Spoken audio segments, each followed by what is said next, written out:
الحمد لله والصلاة والسلام على رسول الله أما بعد فأعوذ بالله من الشيطان الرجيم بسم الله الرحمن الرحيم وما خلقنا السماء والأرض وما بينهما باطلا ذلك ظن الذين كفروا فويل للذين كفروا من النار وما خلقنا السماء والأرض وما بينهما باطلا اور ہم نے آسمان و زمین اور ان کے درمیان جو چیزیں ہیں ان کو فضول ہی پیدا نہیں کیا ذالک ظن الذین کفروا یہ تو ان لوگوں کا گمان ہے جنہوں نے کفر اختیار کر لیا ہے فویل للذین کفروا من النار چنانچہ ان کافروں کے لیے دوزخ کی شکل میں بڑی تباہی ہے۔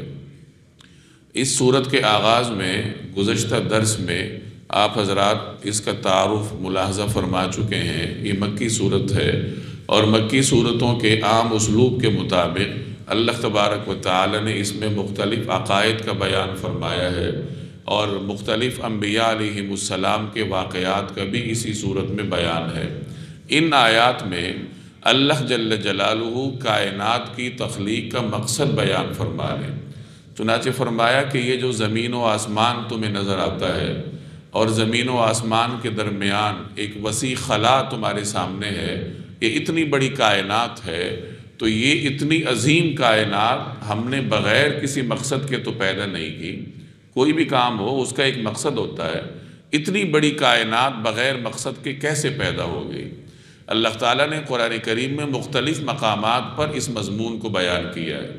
اولاً کائنات کی تخلیق کا ایک مقصد ہے اور پھر کائنات کے اندر اللہ نے جو انسان کو پیدا کیا تو انسان کی تخلیق کا بھی ایک مقصد ہے۔ ایک اور جگہ اسی مضمون سے ملتا جلتا مضمون بیان فرمایا کہ وَمَا خَلَقْنَا السَّمَاءَ وَالْأَرْضَ وَمَا بَيْنَهُمَا لَاعِبِينَ کہ یہ زمین و آسمان اور اس کے درمیان جو کچھ ہے یہ ہم نے کھیل کود کے لیے تو پیدا نہیں کیا، یعنی اس کا کوئی سنجیدہ مقصد ہے۔ انسان کو چاہیے کہ اس کے مقصد کو تلاش کرے۔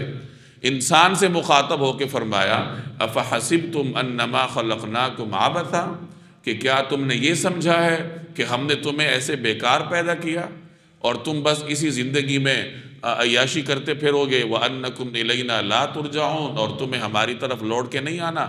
ایسا تو نہیں ہے۔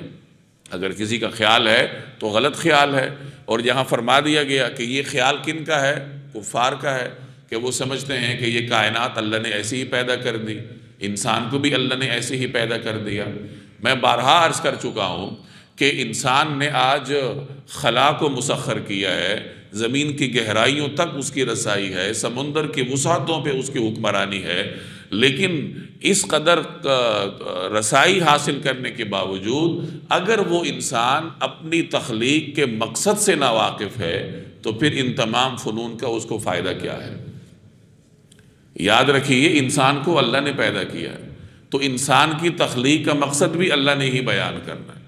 آپ اگر کوئی چیز پیدا کریں، یعنی کوئی چیز آپ بنائیں، پروڈیوس کریں، تو جو پروڈیوسر ہوتا ہے اسے یہ حق ہوتا ہے کہ وہ بتائے کہ یہ چیز میں نے کس لیے پیدا کی۔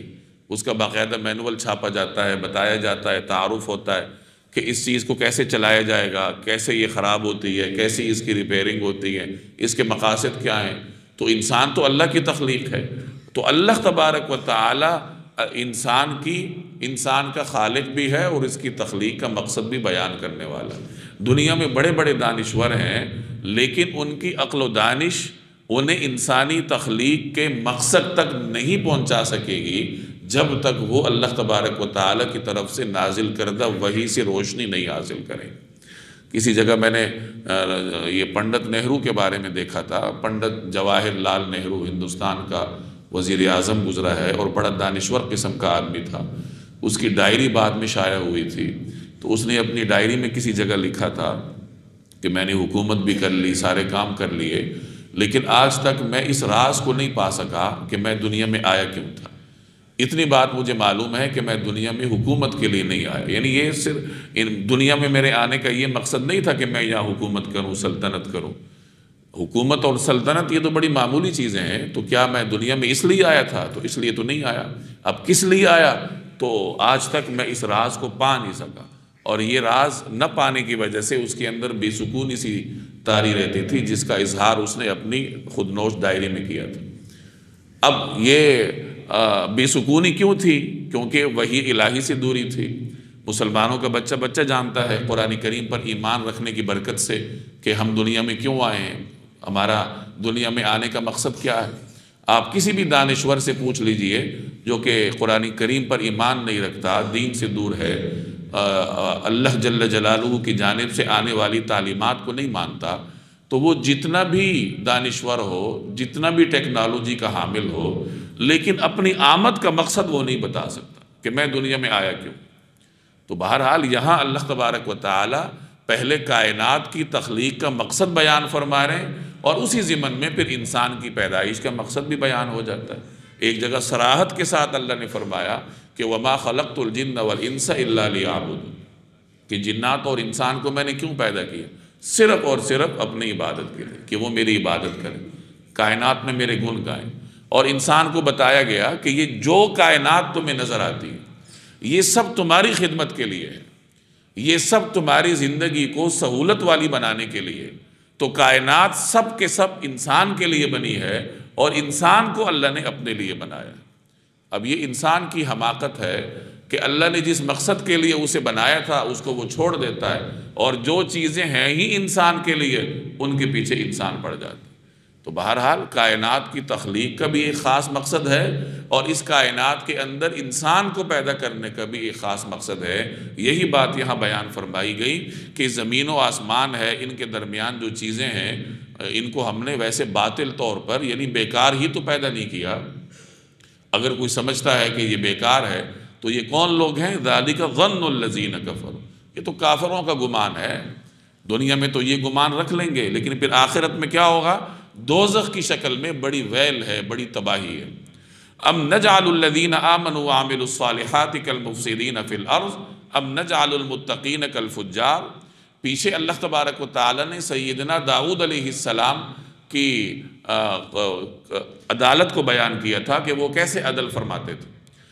اب یہاں یہ بتایا جا رہا ہے کہ جب یہ میرے برگزیدہ بندے عدل کیا کرتے تھے تو ظاہر ہے کہ پھر میں بھی عدل کروں گا، اور انصاف کا تقاضا کیا یہ ہے کہ دنیا میں اچھے اور برے کے ساتھ ایک ہی سلوک کیا جائے۔ آخرت میں دنیا میں بہت سارے ظالم ایسے ہوتے ہیں جو دنیاوی عدالتوں سے بچ جاتے ہیں، تو آخر کوئی ایسی عدالت ہونی چاہیے جہاں ہر طاقتور کی گرفت ہو۔ تو یہ عقلی دلیل سے سمجھایا جا رہا ہے کہ ایسا تو نہیں ہو سکتا کہ ایک بندہ فساد مچانے والا ہے، ایک آدمی خیر خواہ ہے، اور دونوں کو ایک ہی لاٹھی سے ہانکا جائے۔ ظاہر ہے کہ فسادی سے جب آخرت میں پوچھ گچھ نہیں ہوگی تو وہ پھر فساد ہی مچاتا پھرے گا نا۔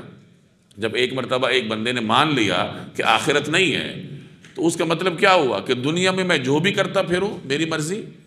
جیسے جدید دنیا میں ہوتا ہے کہ ان کے ہاں قانون کیا ہے کہ انسان جس بات پر متفق ہو جائیں۔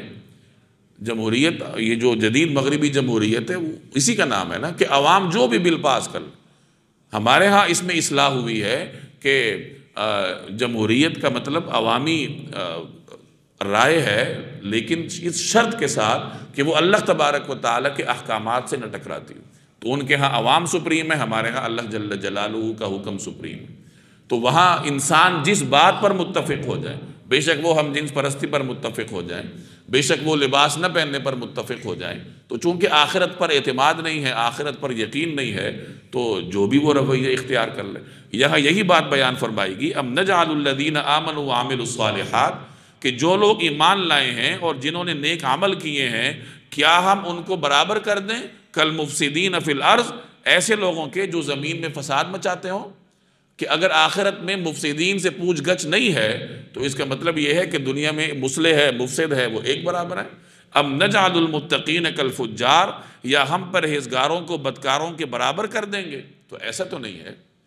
اور ایسا کیوں نہیں ہے؟ کیونکہ آخرت کی عدالت ہے، آخرت میں اللہ کی بارگاہ میں پیش ہونا ہے، اور جب پیش ہونا ہے تو پھر متقی اور فاجر کے درمیان فرق ہوگا، پھر مصلح اور فسادی کے درمیان فرق ہوگا۔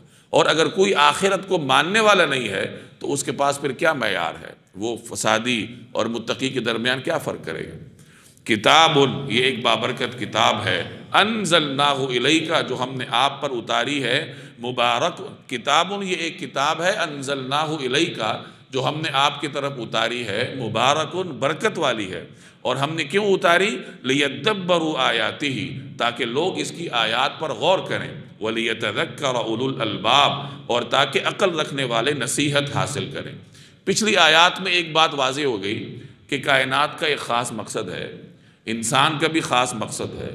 اب وہ مقصد کہاں سے معلوم ہوگا؟ تو فرمایا کہ وہ ہم نے ایک کتاب اتاری ہے، اس میں برکت بھی ہے انسان کے لیے، اور جب وہ اس میں تدبر کرے گا، غور و فکر کرے گا، تو اس کے تمام تر سوالات کے جوابات وہاں اس کو مل جائیں گے۔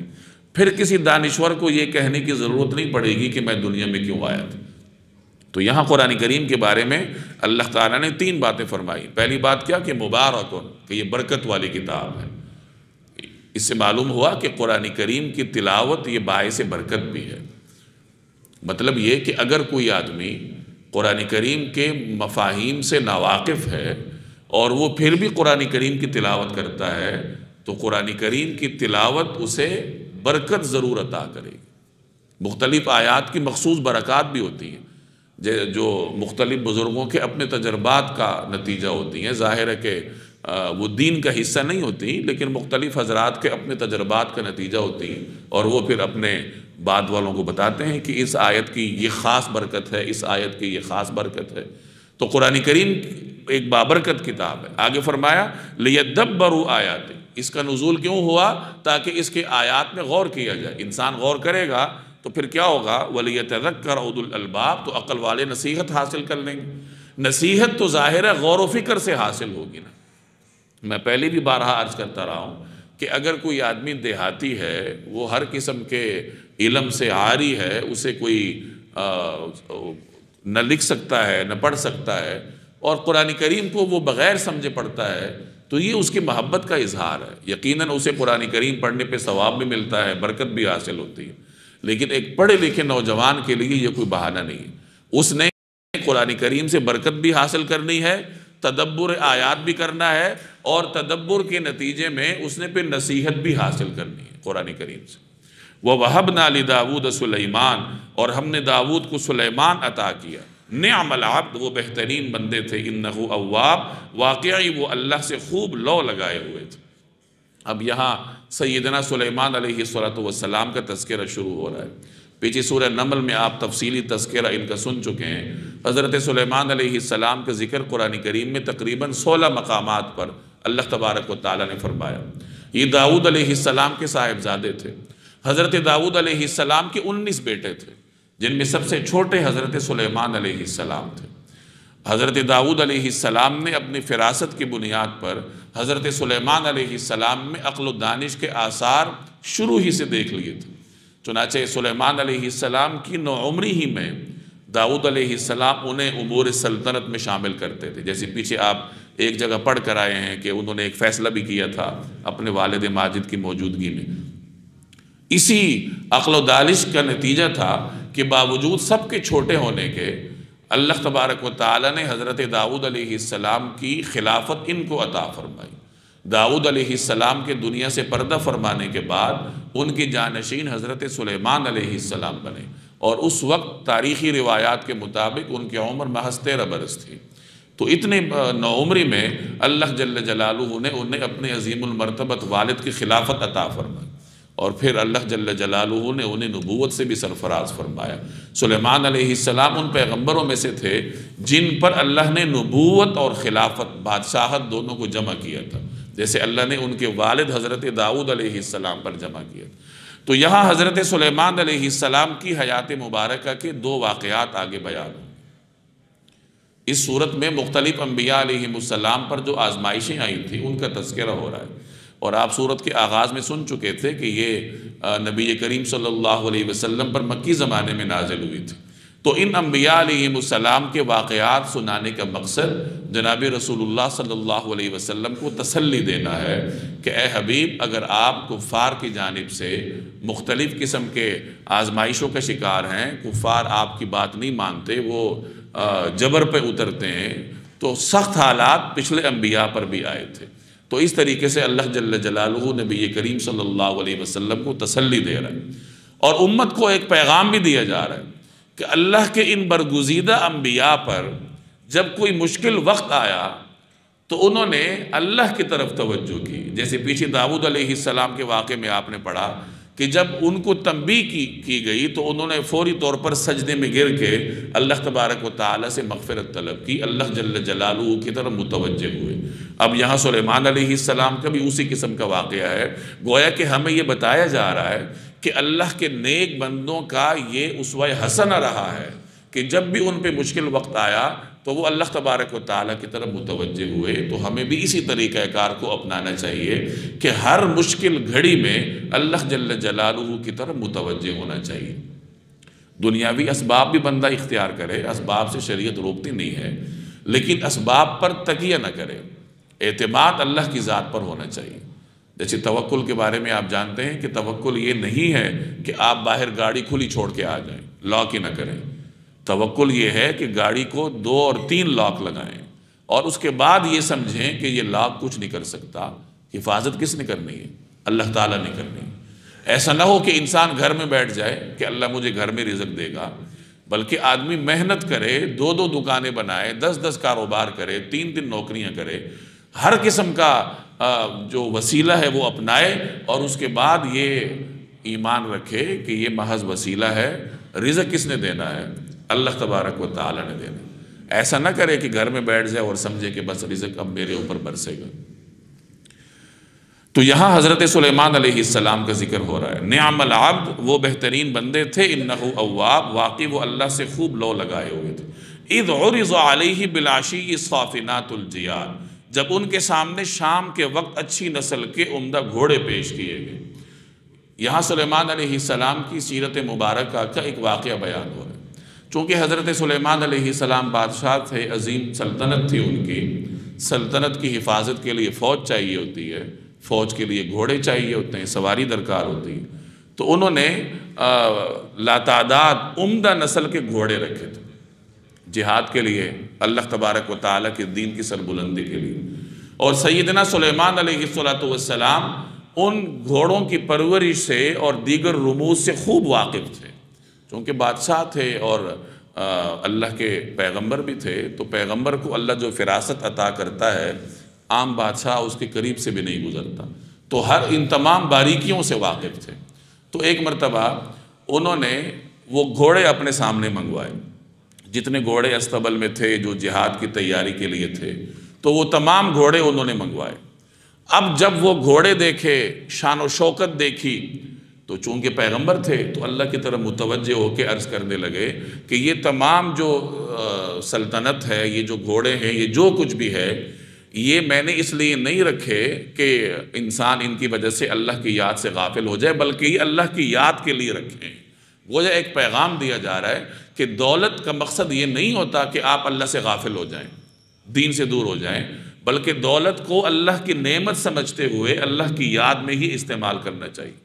تو سلیمان علیہ السلام نے ان کو دیکھ کے فرمایا کہ یہ جو گھوڑے ہیں یہ اللہ کی یاد کے لیے ہی رکھے ہیں اور میں اللہ کے لیے ہی ان سے محبت کرتا ہوں، کیونکہ یہ آلات جہاد ہیں، ان کے ذریعے ہم عبادت کرتے ہیں.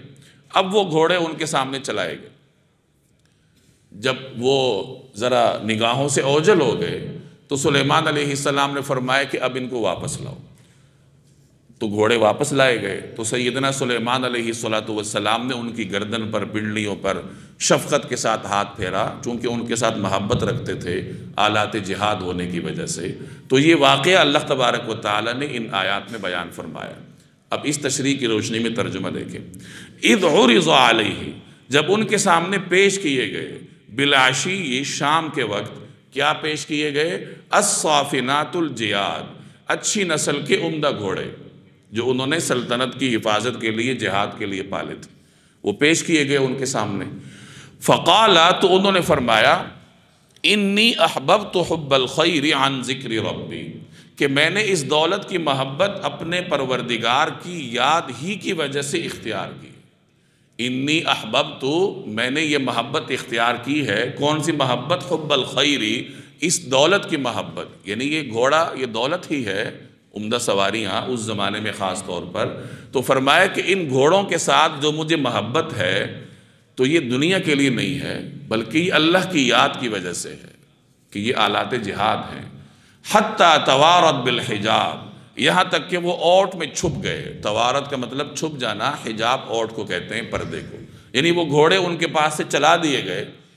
اور سلیمان علیہ السلام نے وہ جملہ ارشاد فرمایا کہ میں ان سے محبت کرتا ہوں اللہ کے لیے، اور وہ گھوڑے چلتے چلتے ان کے پاس سے وہ غائب ہو گئے۔ ممکن ہے کوئی ان کی ریس لگوائی جا رہی ہو ان کی تربیت کے لیے یا کسی بھی مقصد کے لیے۔ اب جب وہ اوٹ میں چلے گئے، چھپ گئے، تو سلیمان علیہ السلام نے فرمایا ردوہا علیہ، ان کو میرے پاس واپس لاؤ، یعنی یہ گھوڑے میرے پاس واپس لاؤ۔ فَطَفِقَ مَسْحًا بِالسُّوقِ وَالْأَعْنَاقِ، چنانچہ وہ ان کی پنڈلیوں اور گردنوں پر ہاتھ پھیرنے لگے، یعنی شفقت کے ساتھ ان کے اوپر ہاتھ پھیرنے لگے۔ تو یہ واقعہ اہل مکہ کو سنایا جا رہا ہے۔ اس زمانے میں ظاہر ہے کہ وہ براہ راست اس کے مخاطب تھے، اور ایک پیغام دیا جا رہا ہے کہ اتنا عظیم بادشاہ، وہ بھی اللہ تبارک و تعالیٰ کی طرف متوجہ ہوتا تھا، اور تمام تر دولت جو بھی تھی وہ سب انہوں نے اللہ کی یاد کے لیے رکھی تھی۔ تو جب اتنا عظیم سلطنت کا مالک اللہ کا پیغمبر ہے، اللہ کی طرف متوجہ ہوتا ہے، تو پھر یہ ابو جہل ہے اور یہ مختلف جو سرداران مکہ ہیں، ان کی سرداری اس کے سامنے کیا حیثیت رکھتی ہے؟ تمہارا تکبر ان کے سامنے کیا بیچتا ہے؟ تو ان آیات کی معتدل تفسیر تو یہی ہے جو میں نے عرض کی، لیکن بہرحال کچھ اور واقعات بھی ذکر کیے جاتے ہیں، تو میں آپ کی معلومات کے لیے عرض کر دیتا ہوں، اگرچہ وہ کوئی راجع تفسیر نہیں ہے اور نہ ہی وہ منصب رسالت کے شایع نشان ہے۔ بعض حضرات اس کی تفسیر یوں کرتے ہیں کہ سلیمان علیہ السلام کے سامنے جب گھوڑے پیش کیے گئے تو وہ ان میں منہمک ہو گئے، اور اس قدر منہمک ہو گئے کہ عصر کی نماز جاتی رہی، سورج غروب ہو گیا، نماز جاتی رہی۔ اب جب نماز جاتی رہی تو سلیمان علیہ السلام نے پھر یہ فرمایا کہ یہ تو اس دولت نے ہمیں اللہ کی یاد سے غافل کر دیا، اور انہوں نے پھر ان گھوڑوں کو واپس منگوایا اور ان کی گردنوں پر تلوار چلائی، یعنی انہیں اللہ کے راستے میں قربان کر دیا۔ اور یہ طریقہ کار نیک لوگوں میں چلا آیا ہے کہ اگر کسی دولت نے یا دنیا کی کسی چیز نے انہیں اللہ تبارک و تعالیٰ کے راستے سے دور کیا ہو، یا یاد الہی میں کسی وجہ سے وہ حائل ہوئے ہوں، تو انہوں نے وہ چیز ہی اللہ تبارک و تعالیٰ کے راستے میں صدقہ کی ہے۔ جیسے حضرت ابو طلحہ انصاری رضی اللہ تعالی عنہ، معروف صحابی، وہ ایک مرتبہ اپنے باغ میں نماز پڑھ رہے تھے، عظیم الشان باغ تھا ان کا، اور اتنا گھنا تھا کہ کوئی پرندہ باغ میں آیا تو اسے باغ سے باہر جانے کا راستہ نہیں مل رہا تھا، یعنی چاروں طرف اتنے گھنے درخت تھے کہ پرندے کو وہ درخت پار کرنا یا اس میں سے راستہ نکالنا مشکل ہو رہا تھا۔ تو حضرت ابو طلحہ رضی اللہ تعالی عنہ نماز پڑھتے پڑھتے ذرا اس طرف متوجہ، لاشعوری طور پہ ان کی توجہ اس پرندے کی طرف ہو گئی، اور پھر دل میں خیال آیا ہوگا کہ اللہ نے اتنا باغ مجھے عطا کیا، لیکن فوراً پھر متنبہ ہوئے، خیال آیا کہ یہ تو اس باغ نے نماز میں خلل ڈالا ہے، یعنی اس باغ کی وجہ سے نماز میں اللہ جل جلالہ کی یاد سے ہٹ کر باغ کی طرف میں متوجہ ہوا۔ چنانچہ جیسے ہی نماز پوری کی تو نبی کریم صلی اللہ علیہ وسلم کی خدمت میں حاضر ہوئے اور درخواست کی کہ یا رسول اللہ، یہ باغ اللہ کے راستے میں صدقہ ہے، اس لیے کہ اس نے مجھے اللہ کی یاد میں یہ میرے لیے رکاوٹ بنا ہے۔ اسی طرح ایک اور معروف صحابی ہیں حضرت کعب بن مالک رضی اللہ تعالی عنہ، یہ آپ پیچھے سورہ توبہ میں ان کی تفصیلی واقعات پڑھ کر آئے ہیں کہ یہ غزوہ تبوک کے لیے نہیں جا سکے تھے، اور وجہ اپنا کچھ زمین وغیرہ تھی۔ وہ اس زمانے میں جس وقت صحابہ کرام تبوک کے لیے تشریف لے گئے تھے نبی کریم صلی اللہ علیہ وسلم کے ساتھ، تو جب فوج جا رہی تھی تو وہ زمانہ کٹائی کا تھا، فصلوں کی کٹائی کا، اور انصار مدینہ کا دار و مدار سارا کاشتکاری پہ ہوتا تھا، ان کی معیشت کا انحصار ہی باغبانی اور کاشتکاری پہ تھا۔ تو حضرت کعب بن مالک نے سوچا کہ میں تھوڑے دنوں کے بعد جا کے مل لوں گا، نبی کریم صلی اللہ علیہ وسلم کی خدمت میں حاضر ہو جاؤں گا۔ ظاہر ہے کہ فوج سفر کرتی ہے تو آہستہ آہستہ جاتی ہے نا، تو انہوں نے سمجھا کہ میں اپنے کام نمٹا کے پھر فوراً مل لوں گا، لیکن آج کل ہوتے ہوتے تاخیر ہو گئی، اور اتنے میں سنا کہ رسول اللہ صلی اللہ علیہ وسلم تو واپس تشریف لا رہے ہیں۔ پھر اس وقت ان پہ اللہ کی جانب سے عتاب نازل ہوا، صحابہ کرام کو حکم ہوا کہ ان کا مقاطعہ کیا جائے، ان کا سماجی بائیکاٹ کا حکم ہوا۔ بعد میں جب اللہ نے وہ سزا ختم کر دی اور ان کی توبہ قبول ہونے کا اعلان ہوا تو یہ حضور صلی اللہ علیہ وسلم کی خدمت میں حاضر ہوئے اور اپنا وہ مال اللہ کے راستے میں انہوں نے صدقہ کرنے کی درخواست کی کہ یا رسول اللہ میں اپنا یہ مال اللہ کے راستے میں صدقہ کرتا ہوں۔ صحابہ کرام کے ان واقعات سے ہمیں یہ سبق ملتا ہے کہ انسان کو اپنے اوپر نظر رکھنی چاہیے۔ ظاہر ہے ہمارا ایمان اس درجے کا نہیں ہے کہ کبھی آپ کو نماز میں دکان کا خیال آ جائے اور نماز سے فارغ ہو کر آپ دکان اللہ کے راستے میں صدقہ کر دیں، اور صدقہ کرنے کے بعد پھر جب آپ کو مشکل پیش آنے لگے تو اس کے بعد آپ افسوس کرنے لگیں کہ یہ میں کیا کر بیٹھا ہوں۔ اب وہ جو افسوس ہے وہ آپ کی اس نیکی کو بھی ضائع کر دے گا اور کفر تک پہنچا دے گا۔ تو دین پر عمل بھی مصلحت کے ساتھ ہوتا ہے۔ میں نے پہلے بھی عرض کیا تھا کہ محض معلومات کی بنیاد پر دین پر عمل کرنا بسا اوقات ممکن نہیں ہوتا جب تک کہ کسی نیک آدمی کے پاس رہ کر یا اس کی زندگی کو دیکھ کر دین پر عمل کرنا سیکھا نہ جائے۔ تو ہم جیسے کمزور لوگوں کے لیے بہرحال ان واقعات میں اتنا اسوہ حسنہ ضرور ہے کہ اپنے اوپر نظر رکھنی چاہیے، اور کہیں ایسا نہ ہو کہ ہمارا مال یا ہمارا کاروبار ہمیں دین کے راستے سے دور لے جائے۔ پوری دکان اللہ کے راستے میں صدقہ ہم نہیں کر سکتے اپنی کمزوری کی وجہ سے، لیکن اپنے اوپر جرمانہ تو لگا سکتے ہیں نا کہ چونکہ اس وجہ سے میں نماز میں نہیں آ سکا تو میں اس کے منافع کا اتنا حصہ اللہ کے راستے میں صدقہ کر دیتا ہوں۔ یا کوئی بھی آپ کا مال ہے، کاروبار ہے جو کہ دین کے کسی حکم پر عمل کرنے کے راستے میں حائل ہوا ہے، تو پھر اپنے آپ کو سزا دینے کے لیے آپ اس میں سے تھوڑا حصہ اللہ کے راستے میں صدقہ کر دیں۔ نفس کو سزا دینی ہوتی ہے۔ یہ جو نفس ہے ایک روایت کا مفہوم ہے کہ ایک ایسا بدترین دوست ہے جسے خوب کھلایا جائے پلایا جائے تو وہ تمہیں ہلاکت میں ڈالے گا، اور جب اسے بھوکا ننگا رکھا جائے پھر وہ تمہیں فائدہ پہنچائے گا۔ اور پھر فرمایا گیا کہ یہ بدترین دوست تمہارا اپنا نفس ہے کہ جب خوب اس کو کھلاؤ گے پلاؤ گے، اس کی ہر خواہش پوری کرو گے تو یہ تمہیں اللہ سے بہت دور لے جائے گا، شیطان کا پجاری بنا دے، اور جب اس کے اوپر قابو رکھو گے تو پھر یہ تمہیں کوئی نقصان نہیں پہنچا پائے گا۔ تو یہ اصلاح کے طریقے ہوتے ہیں کہ انسان کو اپنے اوپر نگاہ رکھنی چاہیے کہ اگر کسی وجہ سے تہجد کے لیے میں نہیں اٹھ سکا تو اپنے اوپر صدقہ لازم کر دیں کہ میں اگلے دن اللہ کی بارگاہ میں اتنا صدقہ کروں گا۔ اس سے شیطان پریشان ہو جائے گا کہ اس کو تو صدقے کا بھی ثواب مل گیا اور ندامت کی وجہ سے اس کو تہجد کا بھی ثواب مل گیا، تو ممکن ہے کہ اگلے دن وہ خود ہی آپ کو اٹھائے کہ بھائی تہجد پڑھ لے تاکہ صدقے کا ثواب تو تجھے نہ ملے۔ تو اس طرح اپنے اوپر روک ٹوک کرنی چاہیے، اپنے نفس کو بہلا پھسلا کر اور بسا اوقات اس کے اوپر جبر کر کے اسے کوئی مالی سزا دے کے یا اپنے اوپر کوئی جسمانی مشقت عائد کر کے اپنے آپ کو دین کی طرف متوجہ کرنا چاہیے۔ تو سلیمان علیہ السلام کے سیرت کے اس واقعے کی بعض حضرات نے یعنی اس آیت کی تفسیر اس واقعے کی روشنی میں کی ہے کہ جی چونکہ ان کی نماز قضا ہو گئی تھی تو اس وجہ سے انہوں نے وہ تمام گھوڑے اللہ کے راستے میں قربان کر دیے جن کی وجہ سے ان کی نماز میں کچھ تاخیر ہوئی تھی۔ اگر اس واقعے کو یعنی اس واقعے کو ان آیات کی تشریح بنایا جائے پھر ترجمہ اور ہوگا۔ پھر دیکھیں پھر اس کا ترجمہ یہ ہوگا فقال کہ انہوں نے کہا انی احببت حب الخیر عن ذکر ربی، کہ اس دولت کی محبت نے تو مجھے اللہ کی یاد سے غافل کر دی۔ یعنی یہ جو میں نے اس کے ساتھ محبت کی ہے تو یہ تو اللہ کے ذکر کے راستے میں کیا بن گئی، رکاوٹ بن گئی۔ اور پھر جب وہ گھوڑے چھپ گئے یعنی آگے ریس لگاتے گئے چھپ گئے ان کی نگاہوں سے، تو انہوں نے فرمایا کہ واپس لاؤ، ردوہا علیہ، ان کو واپس لاؤ۔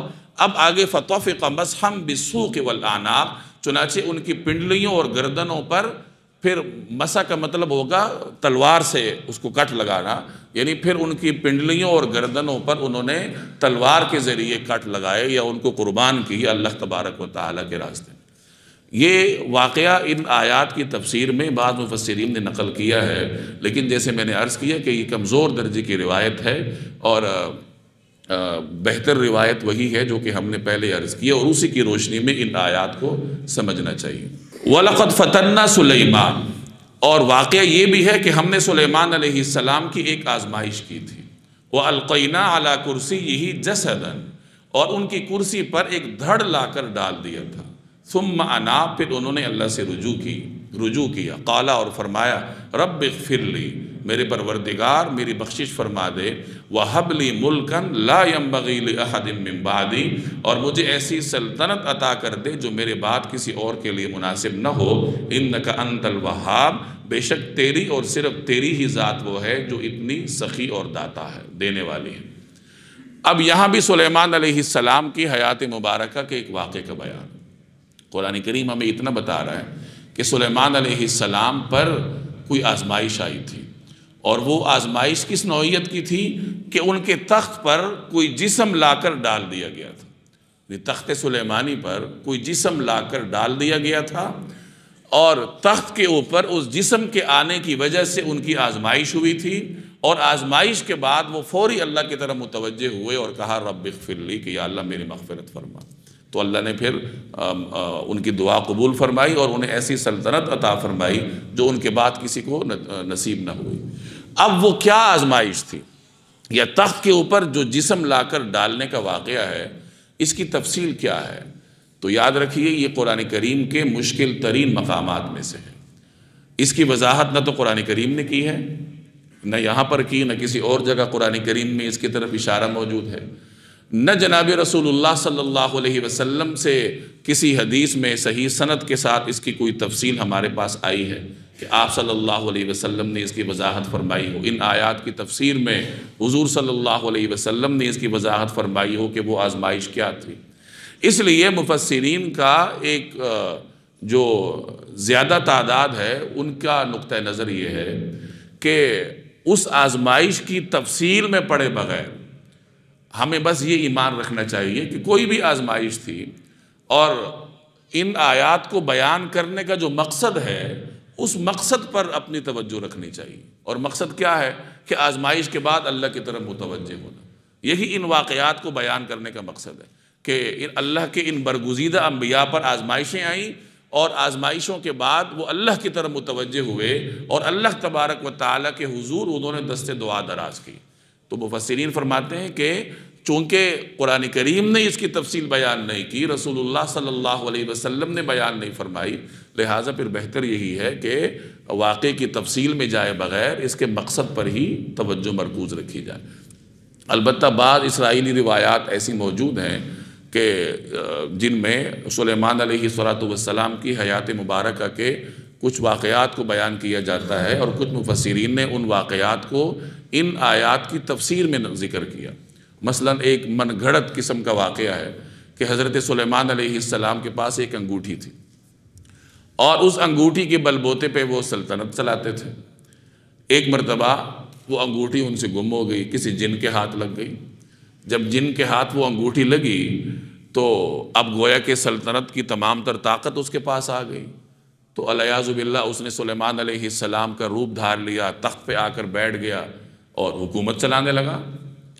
سلیمان علیہ السلام کی اپنی رعایا ان کو پہچاننے سے انکاری ہو گئی، اور نتیجہ یہ ہوا کہ حضرت سلیمان علیہ السلام کو وہاں سے ہجرت کرنی پڑی۔ تقریباً 6 ماہ یا کچھ عرصہ انہوں نے روپوشی میں گزارے، اور وہ جن یا شیطان ان کے تخت پہ بیٹھ کے حکومت کرتا رہا۔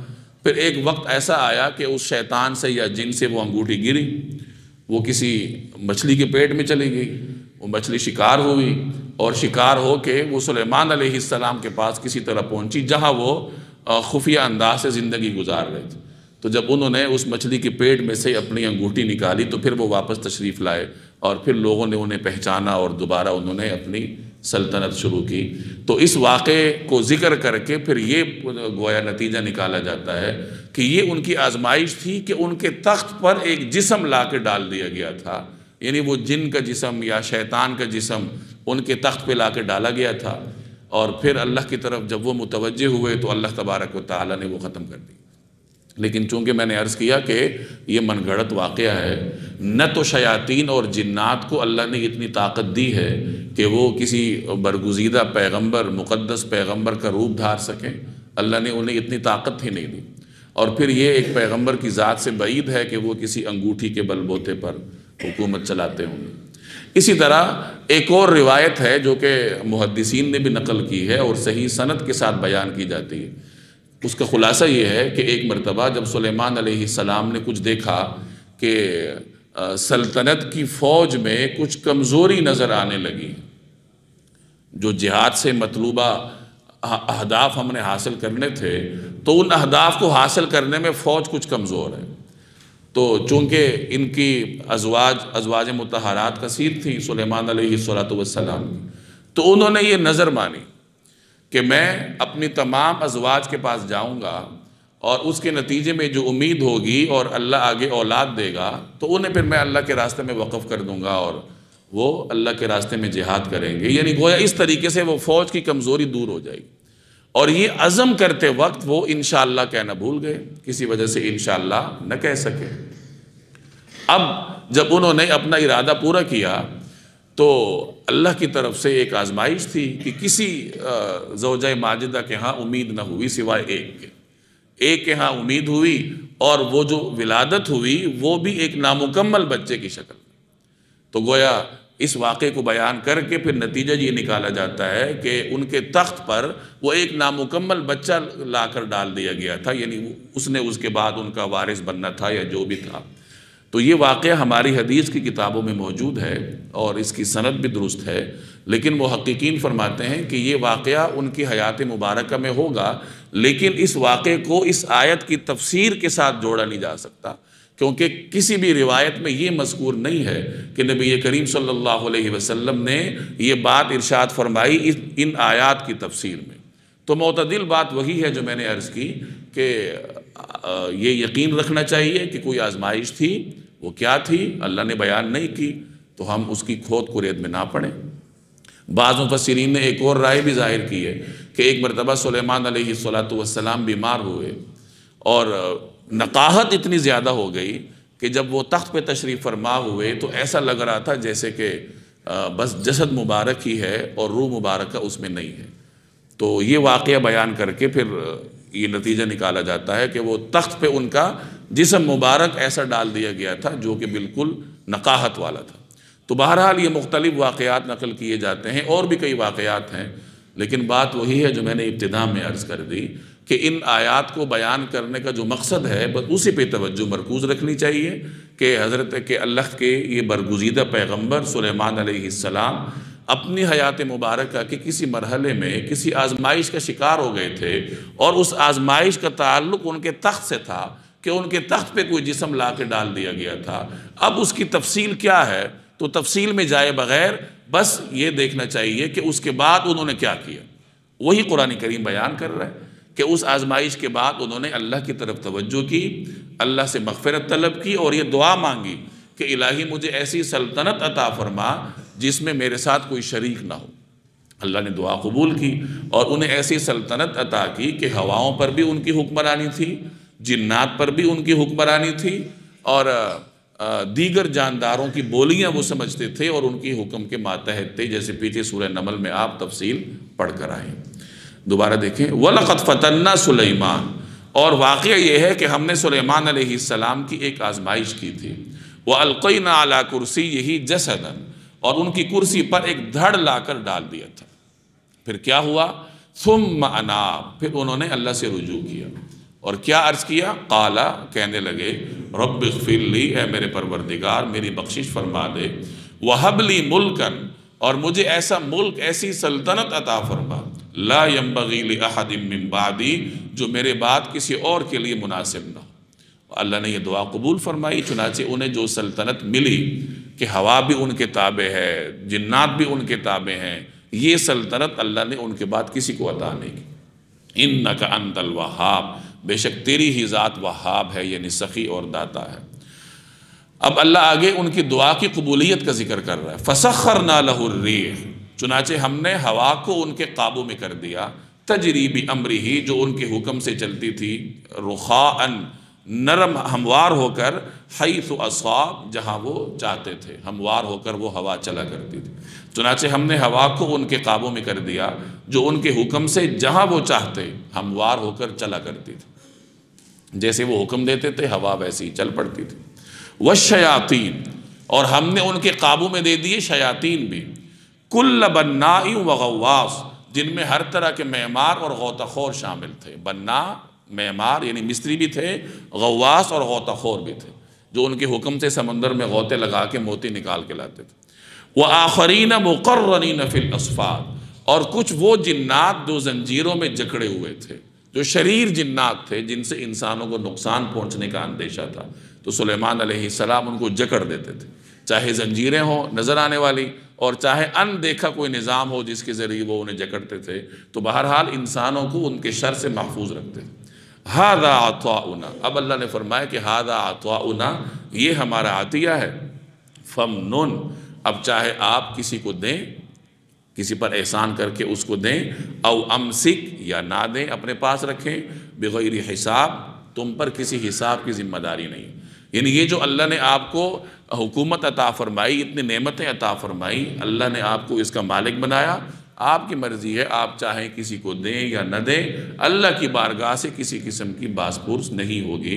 وَإِنَّ لَهُ عِنْدَنَا لَزُلْفَىٰ، اور حقیقت یہ ہے کہ ان کو ہمارے پاس ایک خاص مقام حاصل ہے، وَحُسْنَ مَآب، اور بہترین ٹھکانہ۔ اب سوچنے کی بات یہ ہے کہ ان کی دعا کی قبولیت کے بعد اللہ نے جو ان کو نعمتیں دی ہیں وہ تو اللہ نے بیان کی، تفصیل کے ساتھ بیان کی، کہ شیاطین تھے، پھر وہ جنات تھے، پھر وہ جنات سے غوطہ لگواتے تھے یا عمارتیں بنواتے تھے اور کچھ کو جگڑتے تھے، اور پھر ہماری یہ نعمتیں تفصیل سے بیان کی ہیں اللہ نے، لیکن اس آزمائش کی تفصیل بیان نہیں کی۔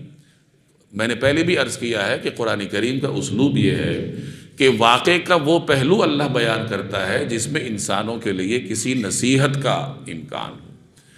اب وہ آزمائش کیا تھی، وہ تاریخ کیا تھی، تو اگر ہم وہ معلوم کر بھی لیں تو وہ محض ایک ذہنی ورزش ہے یا ایک معلومات میں اضافہ ہے، عمل میں اس سے شاید فرق نہ پڑے، لیکن نعمتوں کی جو تفصیل اللہ نے بیان کی ہے، اس سے انسان کو عمل کی طرف متوجہ ہونے کا ایک اس کے اندر سلیقہ پیدا ہوتا ہے کہ اگر مشکل وقت میں اللہ کی طرف رجوع کروں گا اور پھر اللہ سے کوئی دعا مانگوں گا تو اللہ تعالیٰ وہ دعا قبول کرے گا اور پھر بعد میں مجھے نعمتیں عطا کرے گا۔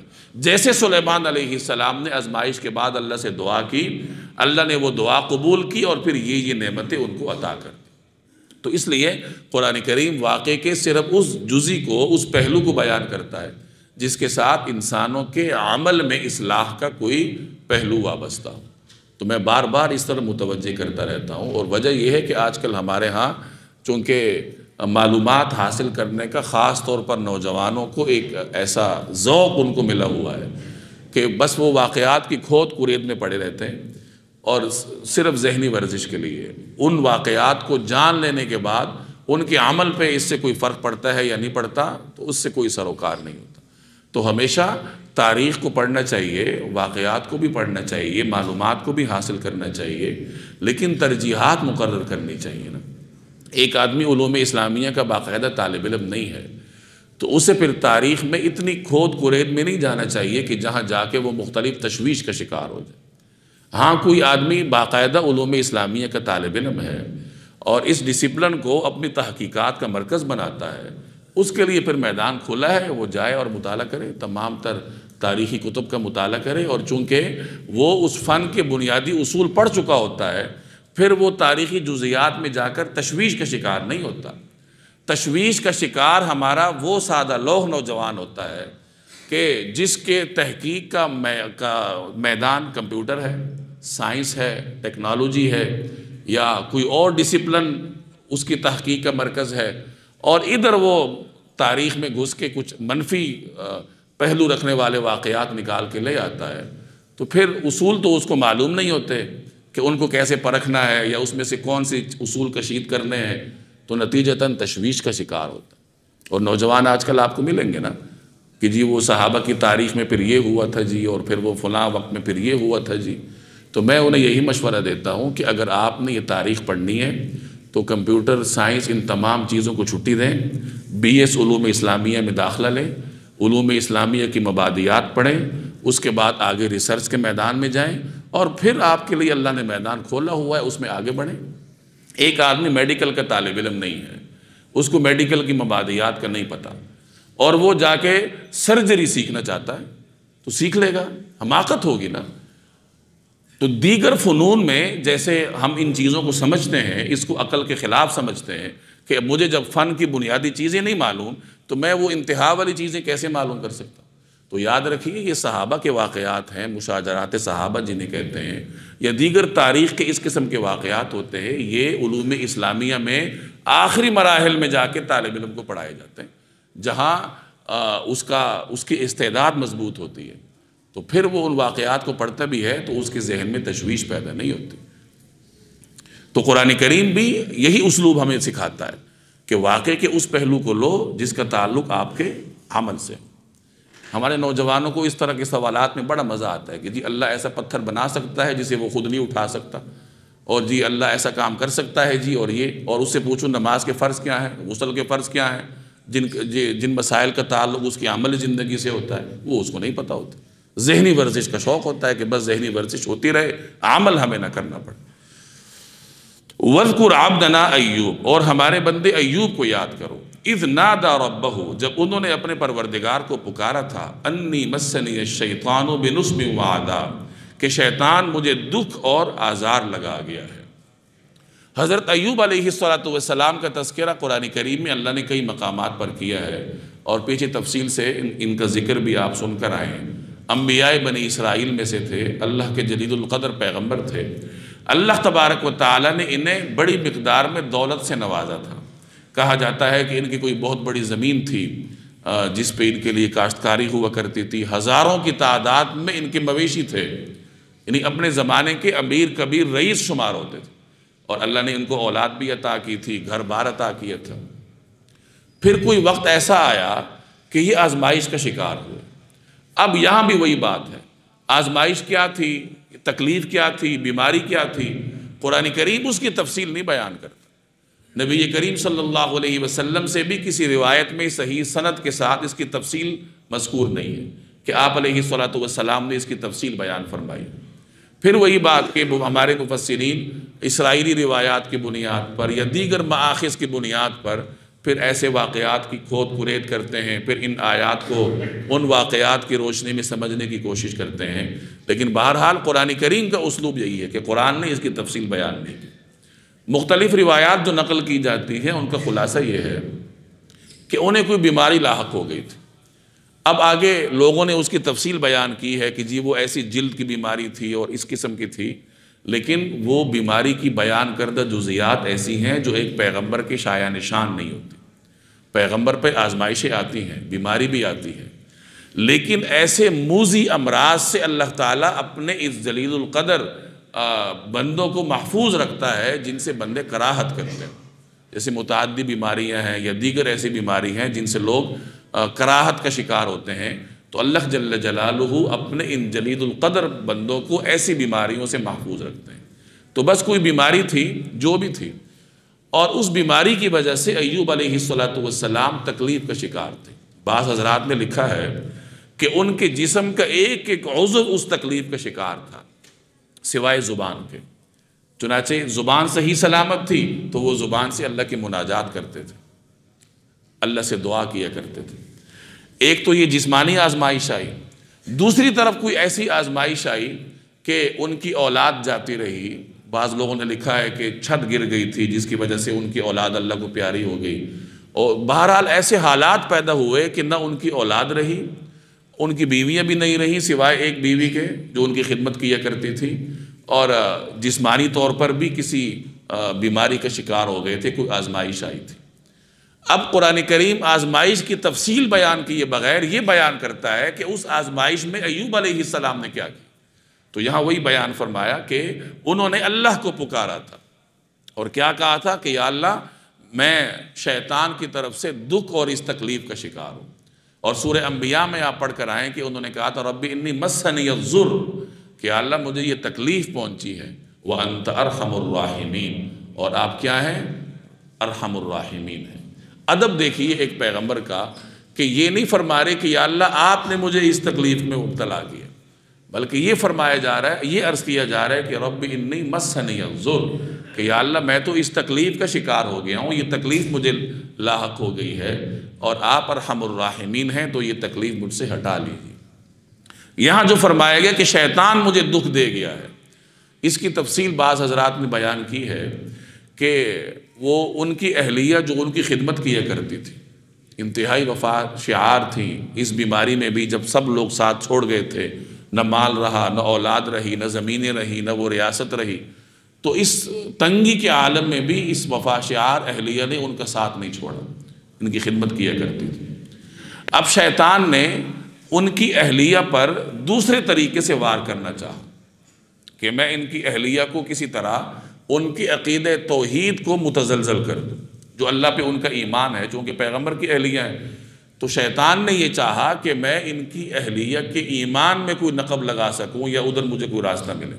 چنانچہ ایک مرتبہ ان کی اہلیہ تشریف لا رہی تھی تو شیطان راستے میں انسانی شکل میں آیا، حکیم کی شکل، اور ان سے کہنے لگا ہمدردی کا اظہار کرتے ہوئے کہ میں نے سنا ہے کہ آپ کے خاوند اس طرح تکلیف کا شکار ہے، میں علاج کر دوں گا، لیکن ایک شرط ہے میری کہ جب وہ ٹھیک ہو جائیں گے تو آپ نے پھر یہ کہنا ہے کہ ان کو حکیم نے ٹھیک کر دیا، یا اس طرح کوئی بات اس نے کی کہ یعنی وہ یہ نہ کہیں کہ اللہ نے ٹھیک کیا ہے، بلکہ اللہ کے غیر کی طرف شفا منسوب کر دیں۔ تو شیطان کی یہ کوشش تھی کہ وہ ان سے یہ جملہ نکلوا سکے۔ اب جب یہ اہلیہ آئیں ایوب علیہ السلام کی خدمت میں اور کارگزاری سنائی، تو ایوب علیہ السلام سمجھ گئے کہ یہ تو شیطان ہے، اور شیطان یہ چاہتا ہے کہ اس طرح میری اہلیہ کے توکل کو خراب کر سکے۔ تو اس پر وہ پھر پریشان ہوئے اور اللہ سے انہوں نے دعا کی کہ یا اللہ، جسمانی طور پر بھی تکلیف کا شکار ہوں، اور شیطان بھی اس طریقے سے یعنی میری اہلیہ کو وسوسے ڈال رہا ہے، یا وہ اس کا جو توکل ہے آپ کے اوپر وہ خراب کر رہا ہے۔ تو ان کی یہ دعا سن کے اللہ جل جلالہ کی رحمت جوش میں آئی، اور اللہ نے فرمایا کہ آپ جہاں پر ہیں اپنا پاؤں زمین پر ماریں، پاؤں زمین پر ماریں گے تو وہاں سے چشمہ ابل پڑے گا، اس چشمے میں آپ غسل فرما لیجئے، تو اس غسل کا نتیجہ یہ ہوگا کہ آپ کے تمام تر تکلیف دور ہو جائے گی اور آپ دوبارہ تندرست اور توانا ہو جائیں گے۔ چنانچہ اس طریقے سے اللہ جل جلالہ نے انہیں شفا عطا فرمائی، اور جو اولاد اللہ کو پیاری ہو گئی تھی اللہ نے پھر اس سے 2 گنا اولاد ان کو عطا فرمائی، جو مال جاتا رہا تھا اس سے کئی گنا مال زیادہ اللہ تبارک و تعالیٰ نے انہیں عطا فرمایا۔ یہاں بھی وہی بات جو میں پہلے بھی بارہا عرض کر چکا ہوں کہ آزمائش کی تفصیل اللہ نے بیان نہیں کی، بس اتنا بیان ہوا ہے کہ میرے اس حبیب بندے پر آزمائش آئی، آزمائش کے وقت وہ اللہ کی طرف متوجہ ہوا، اور پھر اللہ نے ان کی آزمائش دور بھی کی۔ یعنی ہمیں یہ سکھایا جا رہا ہے کہ دیکھو آزمائش کے وقت اللہ کو پکارو، اور پھر یہ یقین رکھو کہ اللہ تمہاری دعا کو قبول کرے گا، تمہیں اس آزمائش سے باہر نکالے گا۔ تو یہ 2 چیزیں اللہ یہاں بیان کر رہا ہے ہر پیغمبر کے واقعے میں، پیغمبر کی دعا اور دعا کی قبولیت کے جو ثمرات اللہ نے انہیں عطا فرمائے، اللہ جل جلالہ یہاں وہ بھی بیان فرما رہے ہیں۔ جب انہوں نے دعا کی تو اللہ نے فرمایا ارکض برجلک، اپنا پاؤں زمین پر مارو، ھذا مغتسل بارد وشراب، لو یہ ٹھنڈا پانی ہے نہانے کے لیے بھی اور پینے کے لیے بھی۔ عام طور پر کوئی آدمی زمین پر پاؤں مارے تو پانی نہیں نکلتا، لیکن یہ عمومی حالات ہیں۔ اللہ اپنے برگزیدہ بندوں کے لیے ایسے خصوصی حالات پیدا کر دیتا ہے جو عام چیزوں سے مختلف ہوتے ہیں، جیسے حضرت اسماعیل علیہ السلام کی ایڑیوں کی برکت سے اللہ تبارک و تعالیٰ نے زمزم کا چشمہ جاری فرما دیا۔ اسی طرح ایوب علیہ السلام کے اس پر پاؤں مارنے کی برکت سے اللہ نے ان کے لیے چشمہ جاری فرما دیا۔ ابراہیم علیہ السلام کے لیے اللہ نے عام حالات سے ہٹ کر آگ کو گل و گلزار بنا دیا۔ اسماعیل علیہ السلام کے لیے اللہ تبارک و تعالیٰ نے چھری کو اس کے کام سے روک دیا کہ چھری نہیں کاٹ سکی۔ تو معلوم ہوا کہ اس کائنات میں ہمیں جو بھی چیزیں نظر آتی ہیں جن کے درمیان علت معلول کا تعلق ہوتا ہے کہ آپ کوئی کام کریں گے تو اس کا یہ نتیجہ ہوگا، تو یہ تمام تر نتائج، یہ تمام علت معلول کا تعلق یہ اللہ کے حکم کے بغیر کچھ نہیں ہے۔ چھری آپ چلائیں گے اس کے نتیجے میں چھری کاٹتی ہے، جب اللہ کا حکم ہوا تو چھری نے نہیں کاٹا۔ آگ میں کوئی جائے گا تو وہ جلے گا، لیکن اللہ کا حکم ہوا تو ابراہیم علیہ السلام کے لیے آگ ٹھنڈی ہو گئی۔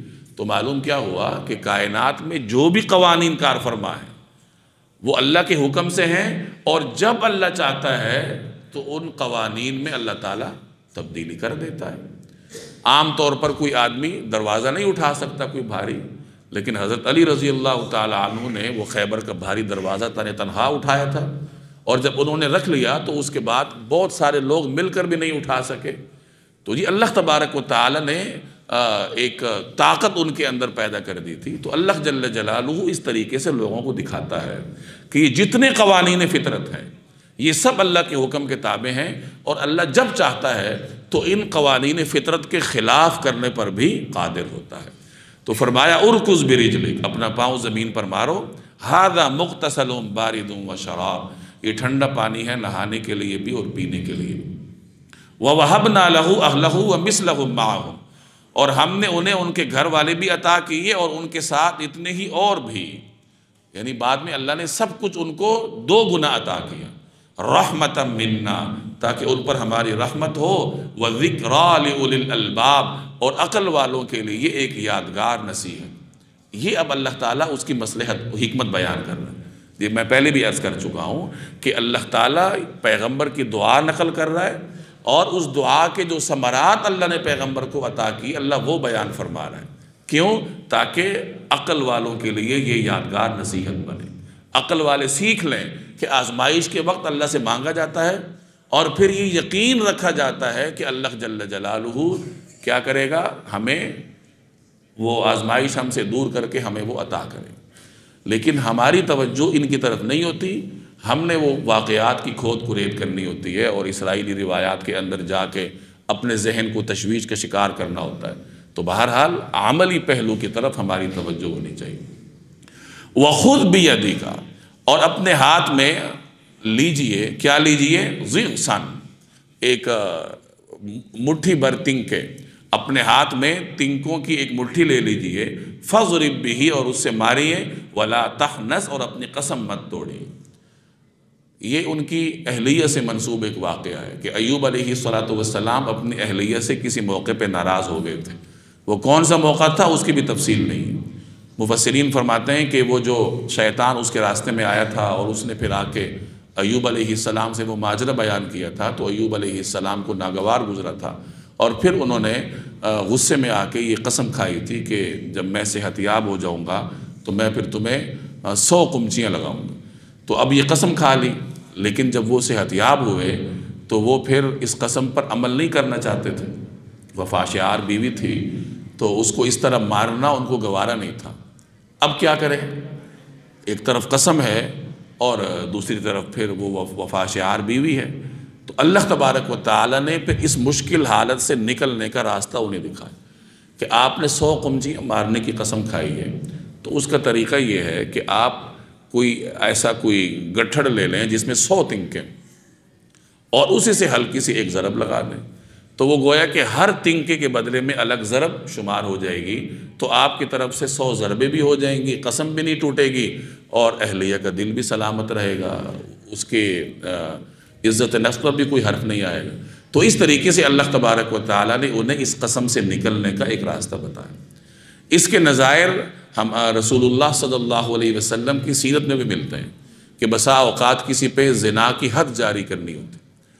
بعض ایسے واقعات ہیں کہ زنا کی حد جاری کرنی ہے 100 کوڑے، اور وہ جس کے اوپر حد جاری کرنی ہے وہ اتنا کمزور ہے کہ وہ 100 کوڑوں کی تاب نہیں رکھتا. تو پھر اس موقع پہ یہ حکم دیا گیا کہ 100 ایسے باریک کوڑے یا کوئی 100 چیزیں لے لو، اور پھر ایک آدھی ضرب اس کو لگا دی جائے. لیکن ضرب اس طرح لگے کہ وہ 100 کے 100 چیزوں میں سے ہر کا الگ اس کو احساس ہو. یعنی وہ تمام جو 100 تنکے ہیں یا 100 کوڑے ہیں ان میں سے ہر ایک الگ سے اس کے جسم کو مس کرے، تاکہ ہر ایک کے بدلے میں الگ ضرب شمار ہو. تو اس طریقے سے پھر ایسے کمزور آدمی کے لیے راستہ تلاش کر لیا جاتا تھا. تو یہاں اللہ تبارک و تعالیٰ نے اس مشکل سے نکلنے کا راستہ انہیں خود ہی بیان فرمایا.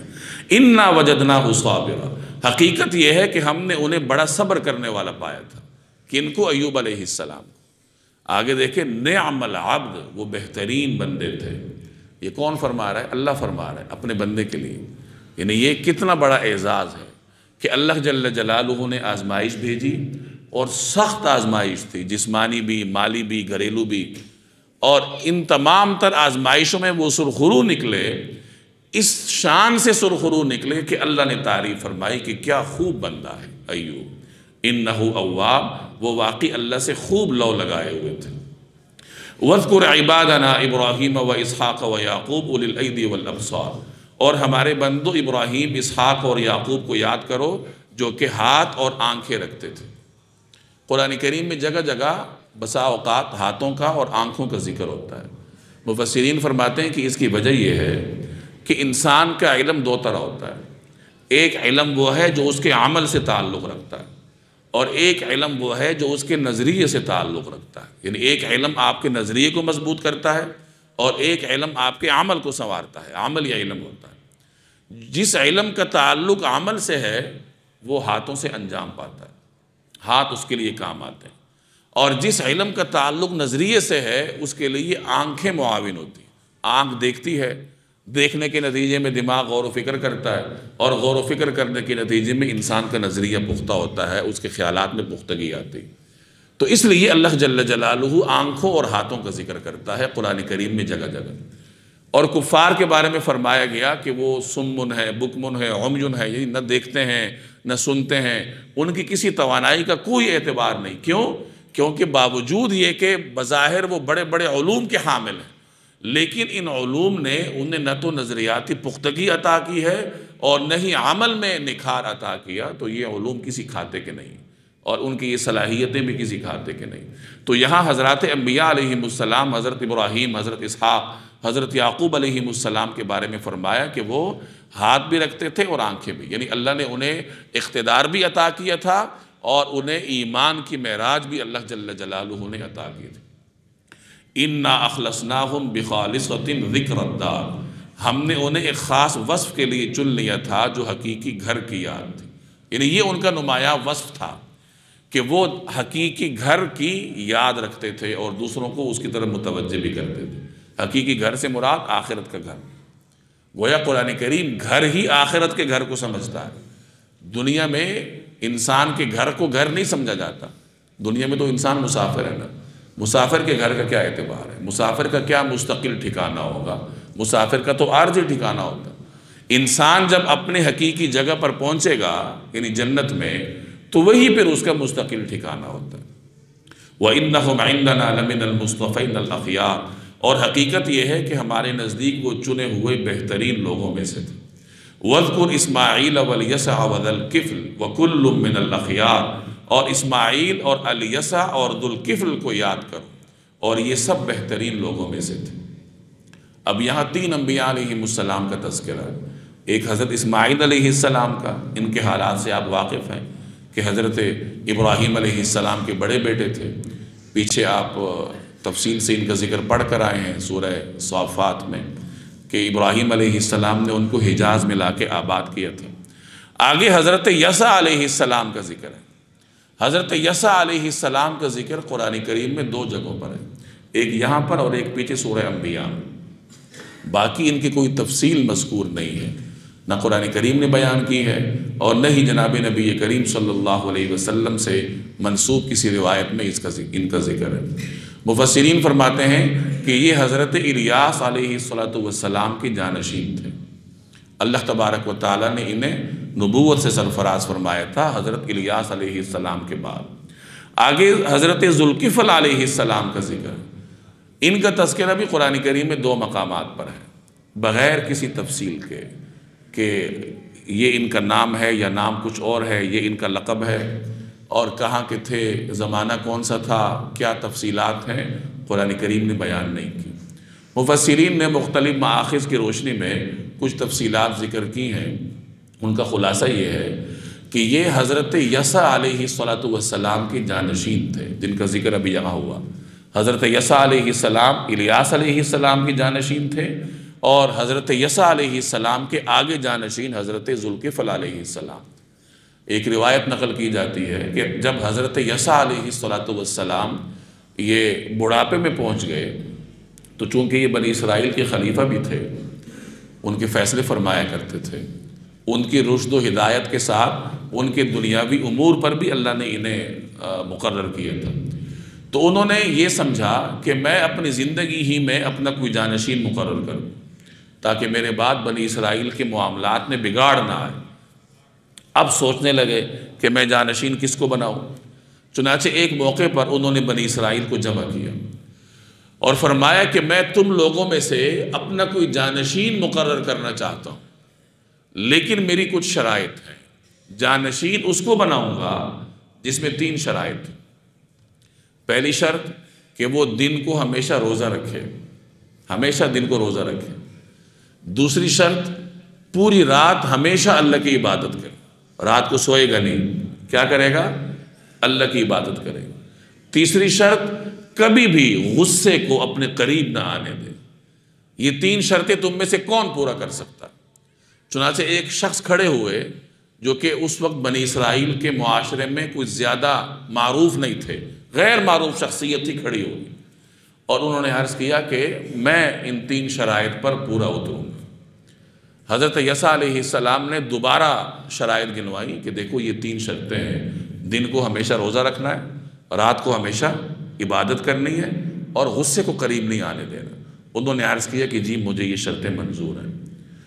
یسع علیہ السلام نے فوری طور پر فیصلہ نہیں فرمایا، اگلے دن پہ رکھا، اگلے دن پھر بنی اسرائیل کو جمع کیا اور پھر فرمایا میں تم لوگوں میں سے جانشین بنانا چاہتا ہوں، لیکن اپنی خلافت اور جانشینی میں اس کو دوں گا جس میں یہ 3 شرطیں ہوں۔ اور شرطیں گنوائی وہی کہ دن کو روزہ رکھے گا ہمیشہ، رات کو ہمیشہ اللہ کی عبادت کرے گا، اور غصے کو قریب نہیں آنے دے گا۔ تو پھر وہی غیر معروف شخصیت کھڑی ہو گئی، عرض کیا کہ میں ان شرائط پر پورا اتروں۔ حضرت یسع علیہ السلام نے ان کو اپنا خلیفہ بنا دیا کہ آپ میرے خلیفہ ہیں میری زندگی ہی میں، اور آپ میرے بعد بنی اسرائیل میں فیصلہ کریں، ان کی امور آپ کے سپرد ہیں۔ اب شیطان کی صفوں میں کھلبلی مچ گئی کہ یہ کون شخصیت ہیں جنہوں نے اتنی بڑی بڑی شرائط قبول کر لی۔ شیطان نے اپنی تمام ذریت کو اس راستے پہ لگایا کہ کسی طریقے سے یسع علیہ السلام کے ان جانشین کو ان شرائط میں ناکام کر کے دکھاؤ، کسی طریقے سے ان شرطوں سے پیچھے ہٹاؤ۔ تو شیطان کی تمام تر فوج ناکام ہو گئی۔ تو شیطان نے کہا کہ اب میں خود میدان میں آتا ہوں۔ چنانچہ ایک مرتبہ وہ ایک بوڑھے سوالی کی شکل میں ان جانشین یعنی ان خلیفہ کے دروازے پہ آیا۔ یہ وقت قیلولے کا تھا، شرائط آپ پیچھے سن چکے ہیں نا کہ رات کو سوئیں گے نہیں، تو وہ جانشین رات کو سوتے نہیں تھے اور اپنی نیند دوپہر کو قیلولے کے نام پر پوری کرتے تھے۔ تو وہ عین قیلولے کے وقت میں آیا، وہ خلیفہ اندر آرام فرما رہے تھے یسع علیہ السلام، اور اس نے دروازہ بجایا، وہ باہر آئے، پوچھا کیا بات ہے؟ تو یہ کہنے لگا کہ میں بڑا مظلوم ہوں، میری قوم نے مجھ پہ ظلم کیا ہے، اور کوئی دکھڑا سنانے لگا اور اتنی تفصیل بیان کی کہ قیلولے کا وقت گزر گیا۔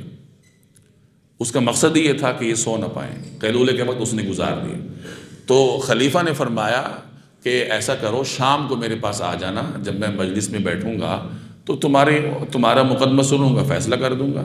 اور اندر تشریف لے گئے یہ بات کر کے۔ قیلولے کا وقت گزر چکا تھا، آرام نہیں کر پائے۔ شام کو جب مجلس میں بیٹھے تو تلاش کرنے لگے وہ سوالی کدھر ہے، تو سوالی تو تھا ہی نہیں، وہ تو شیطان تھا، وہ نہیں تھا مجلس میں۔ اب رات ہوئی، عبادت کرنی تھی شرط کے مطابق، ساری رات عبادت فرماتے رہے۔ اگلے دن فجر کے بعد ان کی پھر مجلس لگتی تھی، پھر مجلس میں تلاش کیا کہ وہ سوالی کدھر ہے، تو وہ بوڑھا شیطان تھا، وہ پھر مجلس میں نہیں تھا۔ اب دن گزر گیا، پھر جب قیلولے کا وقت آیا اور وہ آرام فرمانے لگے تو وہ شیطان پھر بوڑھے سوالی کی شکل میں دروازے پہ آیا، دروازہ بجانے لگا۔ اب انہوں نے کل بھی قیلولہ نہیں فرمایا تھا اور آرام بھی نہیں کیا تھا رات کو، اگلے دن انہوں نے آرام کرنا تھا، پھر دروازے پر آئے اور پوچھا کہ کیا بات ہے؟ اس نے وہی دکھڑا سنایا۔ تو کہا کہ تم کل مجلس میں کیوں نہیں آئے شام کو؟ تو وہ کہنے لگا میری قوم کے لوگ ایسے ہیں ویسے ہیں، جب مجلس کا وقت آتا ہے تو مجھے کہتے ہیں کہ جی ہم تمہیں حق دے دیں گے، اس لیے میں آپ کے پاس نہیں آتا، اور جب آپ کی مجلس کا وقت گزر جاتا ہے پھر میرا حق دبا دیتے۔ تو قصہ مختصر کہ دوسرے دن بھی شیطان نے ان کو نہیں سونے دی، پھر اسی طرح رات گزر گئی، مجلس میں وہ نہیں آیا۔ تیسرے دن ظاہر ہے کہ وہ بہت زیادہ تھکے ہوئے تھے کہ 3 دن کی بے آرامی تھی، تو انہوں نے گھر والوں سے کہا کہ دیکھو میں نے تھوڑی دیر سونا ہے تو دروازے سے کسی کو اندر نہیں آنے دینا تاکہ میں قیلولہ کر لوں۔ یہ شیطان پھر مسلط ہوا، دروازہ بجانے لگا، تو گھر والوں نے آ کر کہا کہ ارے بھائی انہوں نے منع کیا ہے، ہم دروازہ نہیں کھول سکتے۔ اب وہ تو شیطان تھا نا، وہ بند دروازے سے بھی اندر آ گیا۔ تو گھر والے حیران ہو گئے کہ یہ کیا چیز ہے کہ ہم نے تو دروازہ بند کیا ہوا، یہ اندر آ گیا، اور پھر وہ ان خلیفہ کے دروازے کے بھی اندر چلا گیا۔ تو وہ سمجھ گئے کہ اچھا تو شیطان ہے۔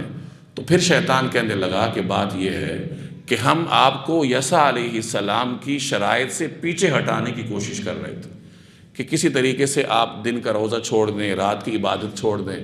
میری پوری ذریت آپ کے پیچھے پڑی ہوئی تھی لیکن وہ کامیاب نہ ہوئی، تو میں پھر اس عزم کے ساتھ آیا کہ آپ کو غصہ دلاؤں، کسی طریقے سے آپ تیسری شرط میں ناکام ہو جائیں کہ وہ جو آپ نے وعدہ کیا ہے کہ غصہ میرے قریب نہیں آئے گا۔ تو میں اس طرح 3 دن آپ کا آرام خراب کرتا رہا کہ کسی طرح آپ غضبناک ہو جائیں، آپ غصے میں آ جائیں، لیکن میں ناکام ہو گیا ہوں، آپ اپنی شرط پر پورا اترے ہیں۔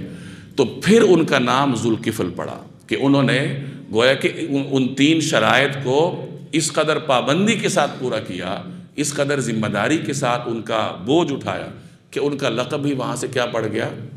ذوالکفل پڑ گیا۔ تو یہ ایک واقعہ بعض مفسرین نے ان کے حالات میں نقل کیا ہے، لیکن یہ واقعہ میں نے سنایا صرف ایک سبق کے لیے، ورنہ حقیقت یہ ہے کہ یہ جو واقعہ جن شخصیت کا بیان ہوا ہے یہ پیغمبر نہیں ہے، اور قرآن کریم جہاں جس ذوالکفل کا ذکر کر رہا ہے وہ اللہ تبارک و تعالیٰ کے پیغمبر تھے، ذوالکفل علیہ السلام، اور وہ جن کا ہم یہ تفصیل سے واقعہ پڑھ کر آئے ہیں وہ خلیفہ تھے، جبکہ ہم پیغمبر کی بات پڑھ رہے ہیں۔ تو اس واقعے کو بیان کرنے کا مقصد یہ ہے کہ شیطان کس طریقے سے بندوں کو گمراہ کرتا ہے، کس طریقے سے آپ پر وار کرتا ہے، اور مختلف حربوں کے ساتھ میدان میں آتا ہے۔ اب اس کے حربوں سے بچنے کے لیے ہمارے پاس بھی کچھ ہونا چاہیے نا۔ وہ آپ کو ایسی جگہ سے پکڑے گا جو کہ آپ کی کمزوری ہوگی، آپ کو نہیں معلوم ہوگی، شیطان کو معلوم ہوتی، تو وہ انسان کے کمزور پوائنٹ سے اس پہ حملہ آور ہوتا۔ تو شیطان کے وار سے بچنے کے لیے ہمارے پاس کچھ ہونا چاہیے نا، یعنی انسان روحانی طور پر اتنا طاقتور ہو کہ شیطان اسے بھٹکا نہ سکے۔ تو بہرحال یہ یسع علیہ السلام اور ذوالکفل علیہ السلام، قرآن کریم نے کسی جگہ ان کی تفصیلات بیان نہیں کی، نبی کریم صلی اللہ علیہ وسلم نے بھی ان کے کوئی تفصیل بیان نہیں فرمائی۔ ایک روایت میں بنی اسرائیل کے ایک نیک شخص کفل کا واقعہ مذکور ہے، لیکن وہ بھی اللہ کے نیک بندے تھے۔ ان کے واقعے میں آتا ہے کہ وہ پہلے بنی اسرائیل کے معروف بد کردار لوگوں میں سے تھے، اور یعنی اپنی ہوس پوری کرنا یہی ان کا کام تھا۔ تو ایک مرتبہ کوئی ایک باعصمت نیک خاتون تھی، اس کو اس نے پیشکش کی کہ میں تمہیں 60 دینار دیتا ہوں اور اس کے بدلے میں میری ہوس پوری کرنے میں میرے ساتھ تعاون کرو۔ تو وہ خاتون مجبور تھی، وہ آمادہ ہو گئی، لیکن جب یہ اپنا ارادہ عملاً پورا کرنے لگا تو وہ رونے لگی۔ اس نے پوچھا کیوں رو رہی ہو؟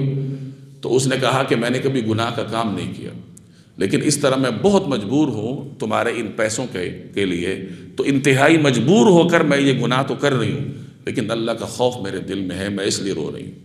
تو اس نے کہا کہ اگر تو گناہ کرنے سے ڈرتی ہے تو جا، میں تیرے ساتھ گناہ بھی نہیں کرتا اور یہ پیسے بھی تیرے ہیں۔ اللہ کو ان کا یہ عمل اتنا پسند آیا کہ جب صبح وہ اٹھے ہیں تو ان کے دروازے پہ لکھا گیا تھا کہ کفل کو اللہ نے بخش دیا ہے۔ بنی اسرائیل میں یہ ہوتا رہا ہے کہ اگر کسی نے کوئی بڑا گناہ کیا ہے تو دروازے پہ لکھا جاتا تھا، کسی نے کوئی بڑی نیکی کی ہے تو بھی دروازے پہ لکھا جاتا تھا۔ ان کے ساتھ اللہ کا یہ ایک عجیب شان تھی۔ تو ایک تو یہ لکھا گیا کہ کفل کی اللہ نے مغفرت کر دی، اور وہ پھر معروف اولیاء میں ان کا شمار ہوتا ہے۔ اس واقعے سے کیا معلوم ہوتا ہے کہ اللہ بہت بڑا بادشاہ ہے، وہ چاہے تو کسی آدمی کو تھوڑی سی بات پر بخش دے اور اس کا شمار اولیاء میں کر دے، اور چاہے تو بڑے سے بڑے ولی کو تھوڑی سی بات پر پکڑ دے اور اس کو اپنے دربار سے کیا کر دے؟ باہر نکال دے۔ یہ ابلیس کیا تھا؟ یہ سب سے عابد جنات میں سے تھا نا۔ تو جب اس نے سرکشی کی تو اللہ تبارک و تعالیٰ نے اس کے تمام تر سجدوں کو اٹھا کے کوڑے کے ڈھیر میں پھینک دی کہ مجھے تیرے کسی سجدے کی ضرورت نہیں ہے، جا تو کیا ہے راندہ درگاہ۔ تو ہمیشہ اللہ تبارک و تعالیٰ کی پکڑ سے بچنا چاہیے۔ ہمارے ہاں عموماً ہمارا ایک چلن ہوتا ہے، خاص طور پر ان لوگوں کا جو ذرا مذہب کے راستے پہ چل پڑتے ہیں، کہ وہ ہمیشہ دوسروں کی کمی کوتاہیوں پر نگاہ رکھتے ہیں کہ فلاں میں یہ کمی ہے، فلاں میں یہ کوتاہی ہے، فلاں عبادت غلط کرتا ہے۔ یہ طریقہ کار غلط ہوتا ہے۔ کبھی بھی کسی گناہگار سے نفرت نہیں کرنی چاہیے، گناہ سے نفرت کرنی چاہیے۔ اگر کوئی آدمی کسی گناہگار سے نفرت کرتا ہے، اسے اللہ سے ڈرنا چاہیے کہ اللہ تعالیٰ اس گناہگار کو دین کے راستے پر لگا دے اور اس کے دل کو گناہ کے راستے پر لگا دے۔ تو بہرحال ان حضرات انبیاء علیہ السلام کے واقعات اللہ نے بیان نہیں فرمائے، اور اس میں بھی وہی مصلحت ہے کہ اللہ نے ان انبیاء کے حالات کو بیان فرمایا ہے کہ جن کے حالات میں کوئی ایسا پہلو ہے کہ جس میں قریش کے لیے بالواسطہ اور دیگر قیامت تک آنے والے انسانوں کے لیے بالواسطہ طور پر کوئی نہ کوئی سبق، کوئی نصیحت کا پہلو ہو، تو ان انبیاء کے واقعات اللہ نے بیان فرمائے۔ وَكُلٌّ مِّنَ الْأَخْيَارِ، اور یہ سب بہترین لوگوں میں سے تھے۔ هَذَا ذکر، یہ سب کچھ ایک نصیحت کا پیغام ہے۔ وَإِنَّ لِلْمُتَّقِينَ لَحُسْنَ مَآبٍ، اور یقین جانو کہ جو لوگ تقوی اختیار کرتے ہیں آخری ٹھکانے کی بہتری انہیں کے حصے میں آئے گی۔ اب یہاں سے آگے متقین کا ذکر شروع ہو رہا ہے کہ بہتری کیا ہوگی؟ جنات عدن، ہمیشہ رہنے والی جنتیں، مفتحۃ لہم الابواب، جن کے دروازے ان کے لیے پوری طرح کھلے ہوئے ہوں گے۔ یعنی یا تو دروازے ان کے لیے بند ہی نہیں ہوں گے، یا اگر بند ہوں گے بھی تو جیسے ہی جنتی قریب جائے گا فرشتے اس کو سلام کرتے ہوئے اس کے استقبال کے لیے وہ دروازہ کھول دیں گے۔ جنتی کو جنت کے کسی دروازے میں جانے کے لیے انتظار نہیں کرنا پڑے، جیسے آج کل ہوتا ہے نا کہ آپ جاتے ہیں تو دروازہ خود بخود کھل جاتا ہے کسی بڑے مال میں یا کسی جگہ۔ تو ایسے ہی جنتیوں کے لیے اللہ نے دروازے مقرر کیے ہوں گے کہ وہ جب گزریں گے انہیں دستک دینے کی کلفت سے بھی نہیں گزارا جائے گا۔ یعنی اہل جنت کی آرام کا اس قدر خیال رکھا جائے گا۔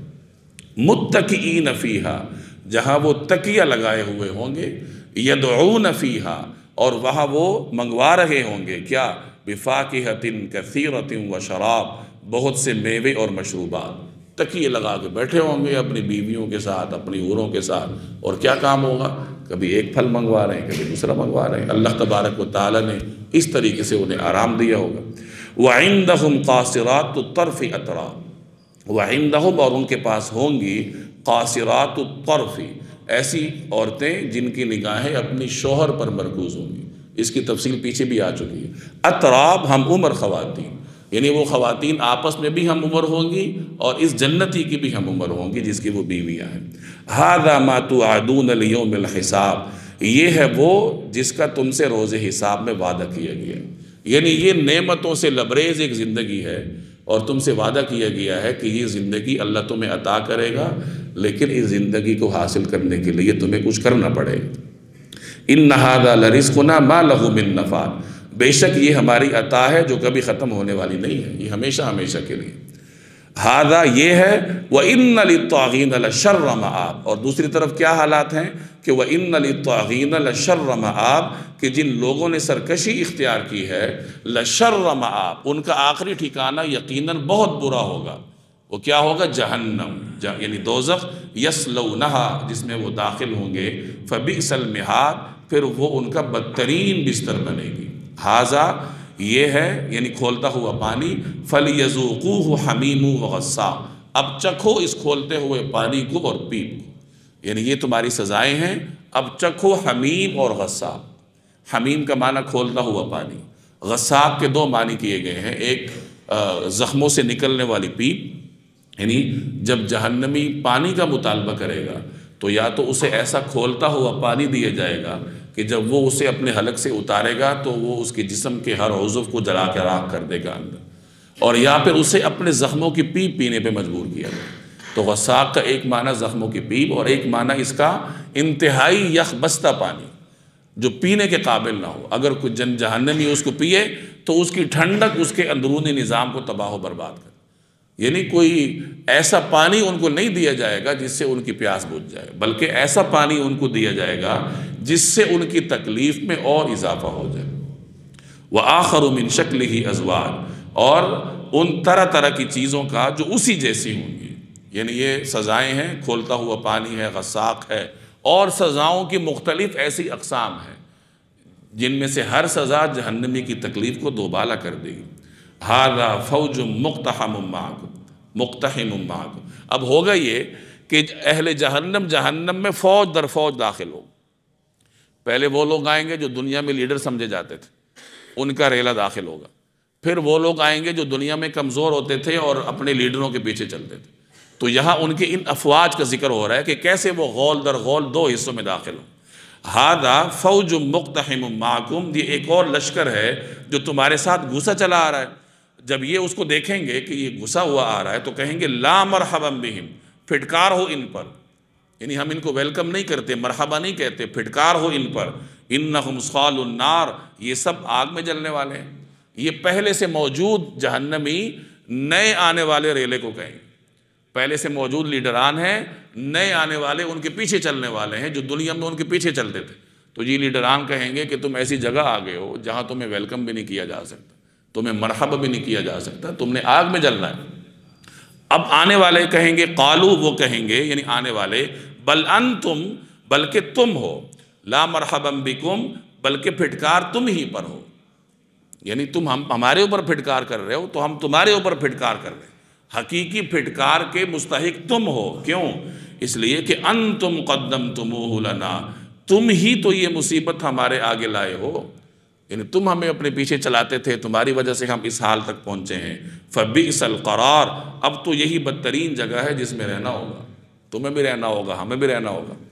اب یہ بیچارے اپنے ان پیشواؤں کو بد دعا دیں گے کہ یا اللہ ان کی وجہ سے ہم اس حال تک پہنچے تو آپ ان کو 2 گنا عذاب دیجیے۔ قالو تو وہ کہیں گے، ربنا اے ہمارے پروردگار، من قدم لنا ھذا، جو شخص بھی یہ مصیبت ہمارے لیے لایا ہے، فزدہ عذابا ضعفا فی النار، اسے دوزخ میں 2 گنا عذاب دیجیے۔ وقالو اور وہ کہیں گے، ما لنا کیا بات ہے، لا نرى رجالا کہ ہمیں وہ لوگ یہاں نظر نہیں آ رہے، کننا نعدہم من الاشرار جنہیں ہم اشرار میں شمار کرتے تھے، برے لوگوں میں شمار کرتے تھے۔ اب یہ اہل جہنم آپس میں بات کر رہے ہیں کہ دنیا میں ہم جنہیں کمزور سمجھتے تھے یعنی مسلمان، جنہیں ہم گالیاں دیتے تھے، جنہیں ہم برا سمجھتے تھے، کیا بات ہے آج وہ یہاں نہیں ہے، وہ تو یہاں نظر نہیں آ رہے، کہاں چلے گئے؟ اتخذناہم سخریا، کیا ہم نے ان کا مذاق اڑایا تھا، یعنی ہم جو دنیا میں مذاق اڑاتے تھے کیا وہ ناحق تھا، یعنی کیا وہ برحق تھے اس لیے وہ آج یہاں نہیں ہے؟ ام زاغت عنہم الابصار، یا انہیں دیکھنے سے نگاہوں کو غلطی لگ رہی ہے، یعنی کیا ایسا ہے کہ وہ دنیا میں برحق تھے اس لیے نہیں آئے، یا پھر وہ یہاں کہیں موجود ہے لیکن ہماری نگاہوں کے ان تک پہنچ نہیں ہے؟ یہ وہ آپس میں بات چیت کریں گے۔ ان ذالک لحق، یقیناً یہ برحق ہے، تخاصم اہل النار، اہل دوزخ کی جھگڑنے کی یہ ساری باتیں، یعنی یہ جو جھگڑے کی ساری باتیں ہیں اہل دوزخ کی، یہ تمام باتیں برحق ہیں۔ اور یہ برحق باتیں اللہ تبارک و تعالی ہمیں کیوں بتا رہا ہے؟ اس لیے تاکہ انسان ہوش میں آئے، وہ سمجھ لے کہ دنیا میں جو کچھ ہے وہ فانی ہے۔ آپ کہہ دیجئے انما انا منذر، کہ میں تو ایک خبردار کرنے والا ہوں۔ اب سورت کے آغاز میں جن مضامین کا بیان تھا وہاں آپ نے پڑھا تھا کہ نبی کریم صلی اللہ علیہ وسلم نے جناب ابو طالب کی مجلس میں قریش کے سرداروں کے سامنے کچھ باتیں ارشاد فرمائی تھی، اور قریش کے سرداروں نے ایک تو تکبر کیا تھا اور دوسرا یہ کہا تھا کہ ہمارے درمیان آپ ہی کو کیوں اللہ نے پیغمبر بنایا، اور تیسری بات یہ کہی تھی انہوں نے کہ کیا تمام تر معبودوں کو چھوڑ کر ہم ایک اللہ کو خدا بنا لیں، یعنی یہ 2-3 ان کے رد عمل کے جزیات تھی۔ تو اسی سے ان کے انہی سوالات کے جوابات یہاں ہیں کہ آپ کہہ دیجئے کہ میں تو ایک خبردار کرنے والا ہوں، یہ ان کی اس بات کا جواب ہے کہ اللہ نے آپ ہی کو کیوں پیغمبر بنایا۔ وَمَا مِنْ إِلَٰهٍ إِلَّا اللَّهُ، اور اس اللہ کے سوا کوئی عبادت کے لائق نہیں، الواحد القہار، جو ایک ہے سب پر غالب۔ یعنی انہوں نے کہا تھا کہ کیا سب خداؤں کو چھوڑ کے، سب بتوں کو چھوڑ کے ہم ایک اللہ کو خدا بنا لیں؟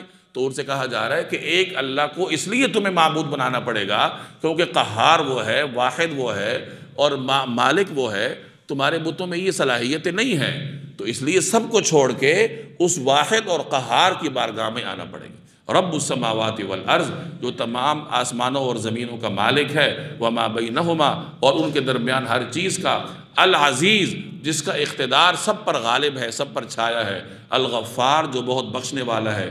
قل، آپ کہہ دیجئے، ہوا نبأ عظیم، یہ ایک عظیم حقیقت کا اظہار ہے، انتم عنہ معرضون، جس سے تم منہ موڑے ہوئے۔ ما کان لی من علم بالملأ الاعلی، مجھے ملأ اعلیٰ، مجھے عالم بالا کی باتوں کا کچھ علم نہیں تھا، اذ یختصمون، جب وہ سوال جواب کر رہے تھے۔ ملأ اعلیٰ سے مراد وہ کائنات ہے، وہ مخلوق ہے جو اللہ نے انسانوں کی پیدائش سے بہت پہلے، کتنا پہلے ہمیں نہیں معلوم، بہت پہلے اللہ نے پیدا کی تھی، مراد فرشتے ہیں۔ چونکہ اللہ کے علم میں یہ تھا کہ جس انسان اور خلیفہ کو میں پیدا کرنے والا ہوں، اس کی زندگی کے لیے یا اس کی مصلحت کے لیے ان فرشتوں کا وجود ضروری ہے۔ تو اللہ تبارک و تعالیٰ نے انسان کی پیدائش سے بہت پہلے فرشتوں کو پیدا کیا تھا، اور فرشتوں کو بحیثیت جماعت ملأ اعلیٰ کہا جاتا ہے، عالم بالا یا ملأ اعلیٰ۔ اور فرشتے عالم بالا میں آپس میں گفتگو کرتے ہیں نا، اللہ کے احکامات کے بارے میں، ایک دوسرے سے اللہ کے احکامات معلوم کرتے ہیں۔ اسی طریقے سے انسان کی پیدائش کا جب انہیں علم ہوا تو انہوں نے اللہ سے عرض معروض کی تھی، جیسے سورہ بقرہ میں آپ پڑھ کر آئے کہ یا اللہ آپ ایسے مخلوق کو پیدا کر رہے ہیں جو یہ کام کریں گے۔ اللہ نے فرمایا کہ میں وہ جانتا ہوں جو تم نہیں جانتے۔ اسی طریقے سے جب شیطان کو جب سب کو حکم ہوا تھا کہ سجدہ کرو، شیطان نے انکار کیا تھا، تو ظاہر ہے کہ یہ خطاب بھی ابلیس سے فرشتوں کے ذریعے ہوا تھا نا۔ ابلیس کو براہ راست تو حکم نہیں ہوا، فرشتوں کے ذریعے ہوا تھا۔ تو یہ جو فرشتوں کی گفتگو ہے، نبی کریم صلی اللہ علیہ وسلم فرما رہے ہیں کہ عالم بالا میں یہ جو فرشتوں کی گفتگو ہے، یہ اگر مجھ تک پہنچی ہے تو سمجھ جاؤ کہ اللہ کے ذریعے مجھ تک پہنچی ہے، میرے پاس اور کوئی ذریعہ تو ہے نہیں۔ میں تمہیں ابلیس کے سجدے کے بارے میں، انکار کے بارے میں جو بتا رہا ہوں، جس کا آگے تفصیل سے ذکر آنے والا ہے، تو سمجھ جاؤ کہ یہ اللہ نے مجھے بتایا ہے، ورنہ میرے پاس کون سا ذریعہ تھا۔ تو یہ گویا کہ ان کو عقیدہ رسالت کی ایک دلیل دی جا رہی ہے کہ یہ پیغمبر تمہارے سامنے ملائے اعلیٰ کی بھی بات کر رہے ہیں، تو خود سمجھ جاؤ کہ ملائے اعلیٰ کی بات ان کو کیسے پتہ چلی؟ اللہ نے بتایا تو پتہ چلی نا۔ اِن یوحیٰ اِلیَّ اِلَّا اَنَّمَا أَنَا نَذِیرٌ مُبِینٌ، میرے پاس وہی صرف اس لیے آتی ہے کہ میں صاف صاف خبردار کرنے والا ہوں۔ اب آگے وہ فرشتوں کی گفتگو کا ذکر ہے، شیطان کا انکار اور فرشتوں کا سجدہ، اور میں صرف ترجمہ کروں گا کیونکہ یہ واقعہ پیچھے تفصیل سے آپ کی جگہ پڑھ کر آئے۔ اِذْ قَالَ رَبُّكَ لِلْمَلَائِكَةِ، یاد کرو جب تمہارے پروردگار نے فرشتوں سے کہا تھا اِنِّی خَالِقٌ بَشَرًا مِّن طِینٍ، کہ میں گارے سے ایک انسان پیدا کرنے والا ہوں، فَإِذَا سَوَّیْتُهُ، چنانچہ جب میں اسے پوری طرح بنا دوں، وَنَفَخْتُ فِیہِ مِن رُوحِی، اور اس میں اپنے روح پھونک دوں، فَقَعُوا لَهُ سَاجِدِینَ، تو تم سب اس کے آگے سجدے میں گر جانا۔ فسجد الملائکۃ کلھم اجمعون، پھر ہوا یہ کہ سارے کے سارے فرشتوں نے تو سجدہ کر لیا، الا ابلیس، سوائے ابلیس کے، استکبر، اس نے تکبر سے کام لیا، وکان من الکافرین، اور وہ کافروں میں شامل ہو گیا۔ یہ میں پہلے عرض کر چکا ہوں کہ حکم فرشتوں کو تھا سجدے کا براہ راست، اور فرشتوں کے ضمن میں تمام مخلوقات کو تھا، اور یہ ابلیس ایسا تھا، عزازیل کہلاتا تھا، اپنے علم کی بنیاد پر یہ ملائے سافل، یعنی جو فرشتوں کی دوسری کیٹیگری شمار ہوتی ہے، اللہ نے وہاں اس کو جگہ دی تھی۔ جب فرشتوں نے سجدہ کرنا تھا وہاں اس نے بھی سجدہ کرنا تھا، یہ بھی پابند تھا حکم کا۔ اب فرشتوں نے سجدہ کر لیا، اس نے نہیں کیا، تو اہل مکہ کو یہ بتایا جا رہا ہے کہ جیسے عزازیل تکبر کی وجہ سے ابلیس بن گیا، اللہ کے رحمت سے ہمیشہ ہمیشہ کے لیے مایوس ہو گیا، اگر تم بھی تکبر کی وجہ سے انکار کرو گے تو تمہارا بھی یہ حشر ہو۔ قالا، اللہ نے فرمایا، یا ابلیس، اے ابلیس، ما منعک ان تسجد لما خلقت بیدی، کہ جس کو میں نے اپنے ہاتھوں سے پیدا کیا اس کو سجدہ کرنے سے تجھے کس چیز نے روکا ہے؟ استکبرتا، کیا تو نے تکبر سے کام لیا ہے؟ ام کنت من العالین، یا تو بہت اونچی ہستیوں میں سے ہے؟ کیا سمجھتے ہو اپنے آپ کو، سجدہ کیوں نہیں کیا؟ قالا، ابلیس کہنے لگا، انا خیر منہ، میں اس سے بہتر ہوں۔ گناہ بھی کیا، نافرمانی بھی کی، اور نافرمانی پر ڈٹ کر دلیل بھی دے رہا ہے کہ میں بہتر ہوں۔ کیوں؟ خلقتنی من نار، تو نے مجھے آگ سے پیدا کیا، وخلقتہ من طین، اور اس کو گارے سے پیدا کیا۔ یعنی یہ شیطانی فلسفہ تھا کہ میں چونکہ آگ سے پیدا ہوا ہوں، جنات آگ سے بنے ہیں نا، اور آگ تو اوپر جاتی ہے، اس کی خاصیت ہے، اور یہ مٹی سے پیدا ہوا، مٹی نیچے جاتی ہے، تو میں افضل ہوں، میں کیوں سجدہ کروں؟ قال، اللہ نے فرمایا، فخرج منہا، اچھا یہاں سے نکل جا، فإنک رجیم، کیونکہ تو مردود ہے، وإن علیک لعنتی الی یوم الدین، اور یقین جان کہ قیامت کے دن تک تجھ پر میری پھٹکار رہے گی۔ قال، اس نے کہا، ابلیس نے، ربی، اے میرے پروردگار، جانتا وہ بھی تھا کہ میرا پروردگار تو اللہ ہے، اور یہ بھی جانتا تھا کہ دعا بھی اس نے قبول کرنی ہے، بہت بڑا عالم تھا، لیکن تکبر نے اسے راندہ درگاہ کر دی، تو وہ اب وہ دعا کر رہا ہے۔ اور اللہ کی شان دیکھی کہ اللہ نے ابلیس کی بھی دعا قبول کی، اس نے دعا کی کہ آپ مجھے مہلت دیں قیامت تک، اللہ نے قبول کر لی کہ جا تجھے مہلت ہے۔ یہ دعا کا ذکر ہے۔ اس نے کہا، ربی، اے میرے پروردگار، فانذرنی، پھر مجھے مہلت دیجئے، کب تک؟ الی یوم یبعثون، اس دن تک جس دن لوگوں کو دوبارہ زندہ کیا جائے، یعنی مجھے حشر تک کی مہلت عطا کر دے۔ اللہ نے دعا قبول کی لیکن جزوی طور پر، اللہ نے یہ نہیں فرمایا کہ حشر کے دن تک میں تجھے مہلت دیتا ہوں، بلکہ فرمایا کہ مخصوص مدت تک تجھے مہلت ہے، اور وہ مخصوص مدت کب تک ہے؟ قیامت تک، کہ جب پہلا سور پھونکا جائے گا تو جہاں اس وقت تمام لوگوں پر موت آئے گی وہاں ابلیس بھی مر جائے گا۔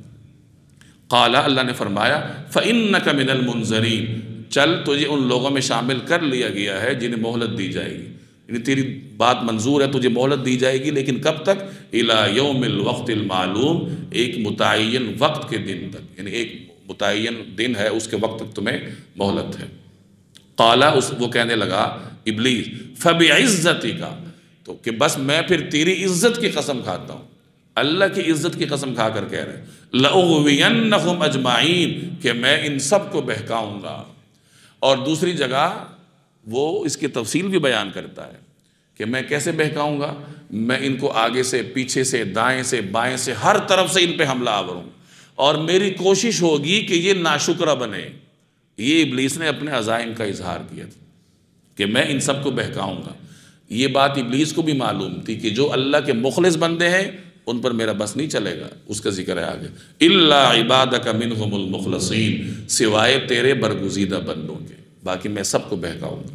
قال، اللہ نے فرمایا، فالحق کو، کہ پھر سچی بات یہ ہے، سچی بات کیا ہے وہ آگے آ رہی ہے، والحق اقول، اور میں سچی بات ہی کہا کرتا ہوں، اور وہ سچی بات کیا ہے جو میں ابھی فرما رہا ہوں کہ لَأَمْلَأَنَّ جَهَنَّمَ، میں جہنم کو بھر دوں گا، من کا تجھ سے، وَمِمَّن تَبِعَكَ مِنْهُمْ، اور ان لوگوں سے بھی جو تیرے پیچھے چلتے ہیں، اجمعین، سب کے سب سے، کہ میں تجھ سے اور ان سب سے جو ان میں سے تیرے پیچھے چلیں گے جہنم کو بھر کے رہوں گا۔ ابلیس کہہ رہا ہے نا کہ میں لوگوں کو اپنے پیچھے چلاؤں گا، تو اللہ فرما رہا ہے کہ چلا لے اپنے پیچھے، لیکن یاد رکھو کہ میں تجھے اور ان سب کو جو تیرے پیروکار ہیں جہنم میں جمع کروں گا۔ قل، آپ کہہ دیجئے اے پیغمبر، ما اسألکم علیہ من اجرین، میں تم سے کوئی اجرت نہیں مانگتا، یعنی اس دعوت پر، وما انا من المتکلفین، اور نہیں میں بناوٹی لوگوں میں سے ہوں، ان هو الا ذکر للعالمین، یہ تو دنیا جہان کے لوگوں کے لیے بس ایک نصیحت ہے، وَلَتَعْلَمُنَّ نَبَأَهُ بَعْدَ حِینٍ، اور تھوڑے سے وقت کے بعد تمہیں اس کا حال معلوم ہو جائے گا، یعنی بس یہ چند دن کی مہلت ہے، اس کے بعد جب آنکھوں سے پردہ ہٹے گا موت کے وقت، تو سب کچھ پھر تمہارے سامنے آ جائے گا۔